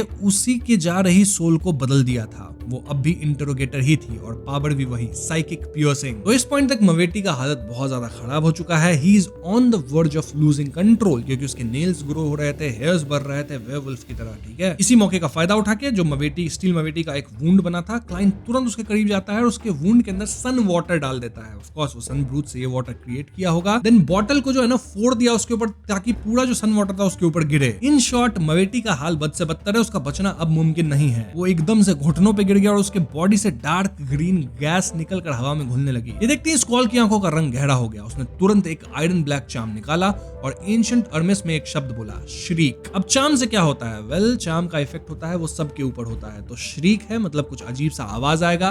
तो आवाज हाँ मवेटी को भी सुनाई दिया, स्क्वॉल को भी सुनाई दिया, जो लोग थे वहां सबको सुनाई दिया है ये आवाज। और एकदम सबके कान एकदम हालत खराब हो गए। क्लाइंट तक को लगा ये चीज, उसके नाक से खून तक निकल गया। और ब्लड ब्रैम्बल्स हेनरी का खुद का भी हालत खराब है। मतलब ये एक आखिरी उम्मीद था कि भैया जब हम लोग पूरा फंस जाएंगे ना तो इस चार्म का इस्तेमाल करेंगे, जो कि वो लोग किए। इससे बचा सिर्फ डैनिट्स, क्योंकि वो उस रेंज से ही दूर था। और डैनिट्स वहीं से आग का गोला मारता है, बार बार हेनरी को मारता है। ऐसा मारा आग का गोला कि लिटरली उसकी पूरी शरीर जो है उस आग में लिपट गई और वो जलने लग गया। और इसी मोमेंट में जो जिस कारपेट पे वो था फ्लोट कर रहा था, कारपेट भी अपना कंट्रोल लूज किया और नीचे गिर गया। हाँ, हेनरी का तो ऑलमोस्ट काम तमाम है, जल रहा है, खत्म ही हो जाएगा। साथ ही वो कुछ कर भी नहीं सकता क्योंकि इस श्रीक वाले चार्म से उसकी हो गई है हालत खराब। वहीं स्टील मवेटी की भी हालत खराब है, स्क्वॉल की भी हालत खराब है। स्क्वॉल सोच रहा है कि चलो जल्दी से मैं अपने आप को कंट्रोल करता हूँ, चीजें कंट्रोल में आ जाएंगी। लेकिन तभी तक देखता है कि क्लाइंट जो था अपना गेरमैन स्पैरो, वो अब तक कंट्रोल में आ चुका है। स्क्वॉल आश्चर्य में कि भैया श्रीक चार्म का इस बंदे पे इतना असर हुआ ही नहीं, क्यों नहीं हुआ असर?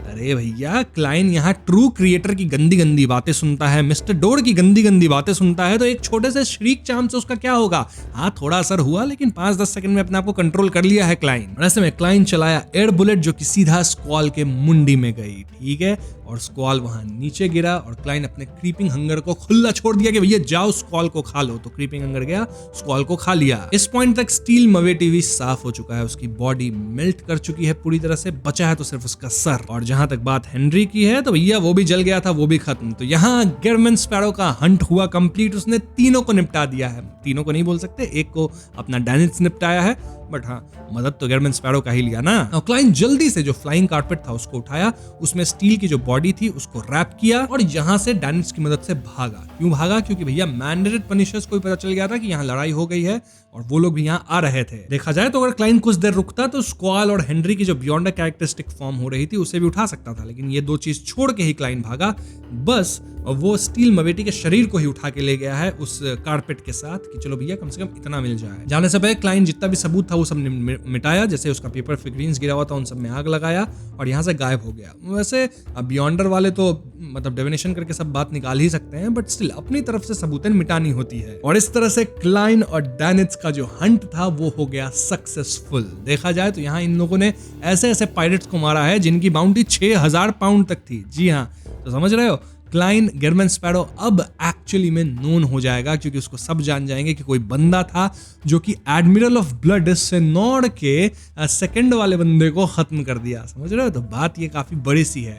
और हाँ, स्पॉइल्स ऑफ वॉर भी कुछ तो मिला है, उड़ने वाला कारपेट मिला है, और कहीं ना कहीं जो अपना स्टील मवेटी है उसके कैरेक्टरिस्टिक को क्लाइन यूज करेगा अपने क्रीपिंग हंगर के अंदर, मतलब उससे ग्रेजिंग करवा लेगा ताकि उसकी पावर्स क्रीपिंग हंगर में आ जाए। तो ये चीजें आगे होंगी, बट इस वीडियो को अपन यहीं पे खत्म करेंगे। आई नो ये वीडियो थोड़ी सी छोटी थी, बट जैसा मैंने आपको बताया कि मैं अभी हॉलीडे पे हूँ।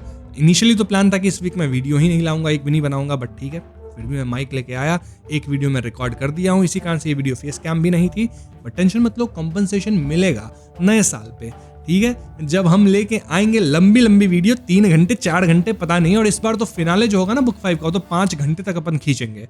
तो हाँ, काफी कुछ होने वाला है। गेरमन स्पैरो का ऑरा प्लस प्लस होता ही जा रहा है और अब उससे समुद्र में सबको ही जानने लगेंगे। तो देखते रहो बुक 3 में और क्या होता है। हर क्षण यहाँ लड़ाई है, मजा और भी आने वाला है। तो हाँ, टारगेट्स को आप कंप्लीट कर देना, व्यूज, लाइक, जितने भी टारगेट्स होते हैं। और मिलता हूँ आप सबसे अगली वीडियो में। Bye bye.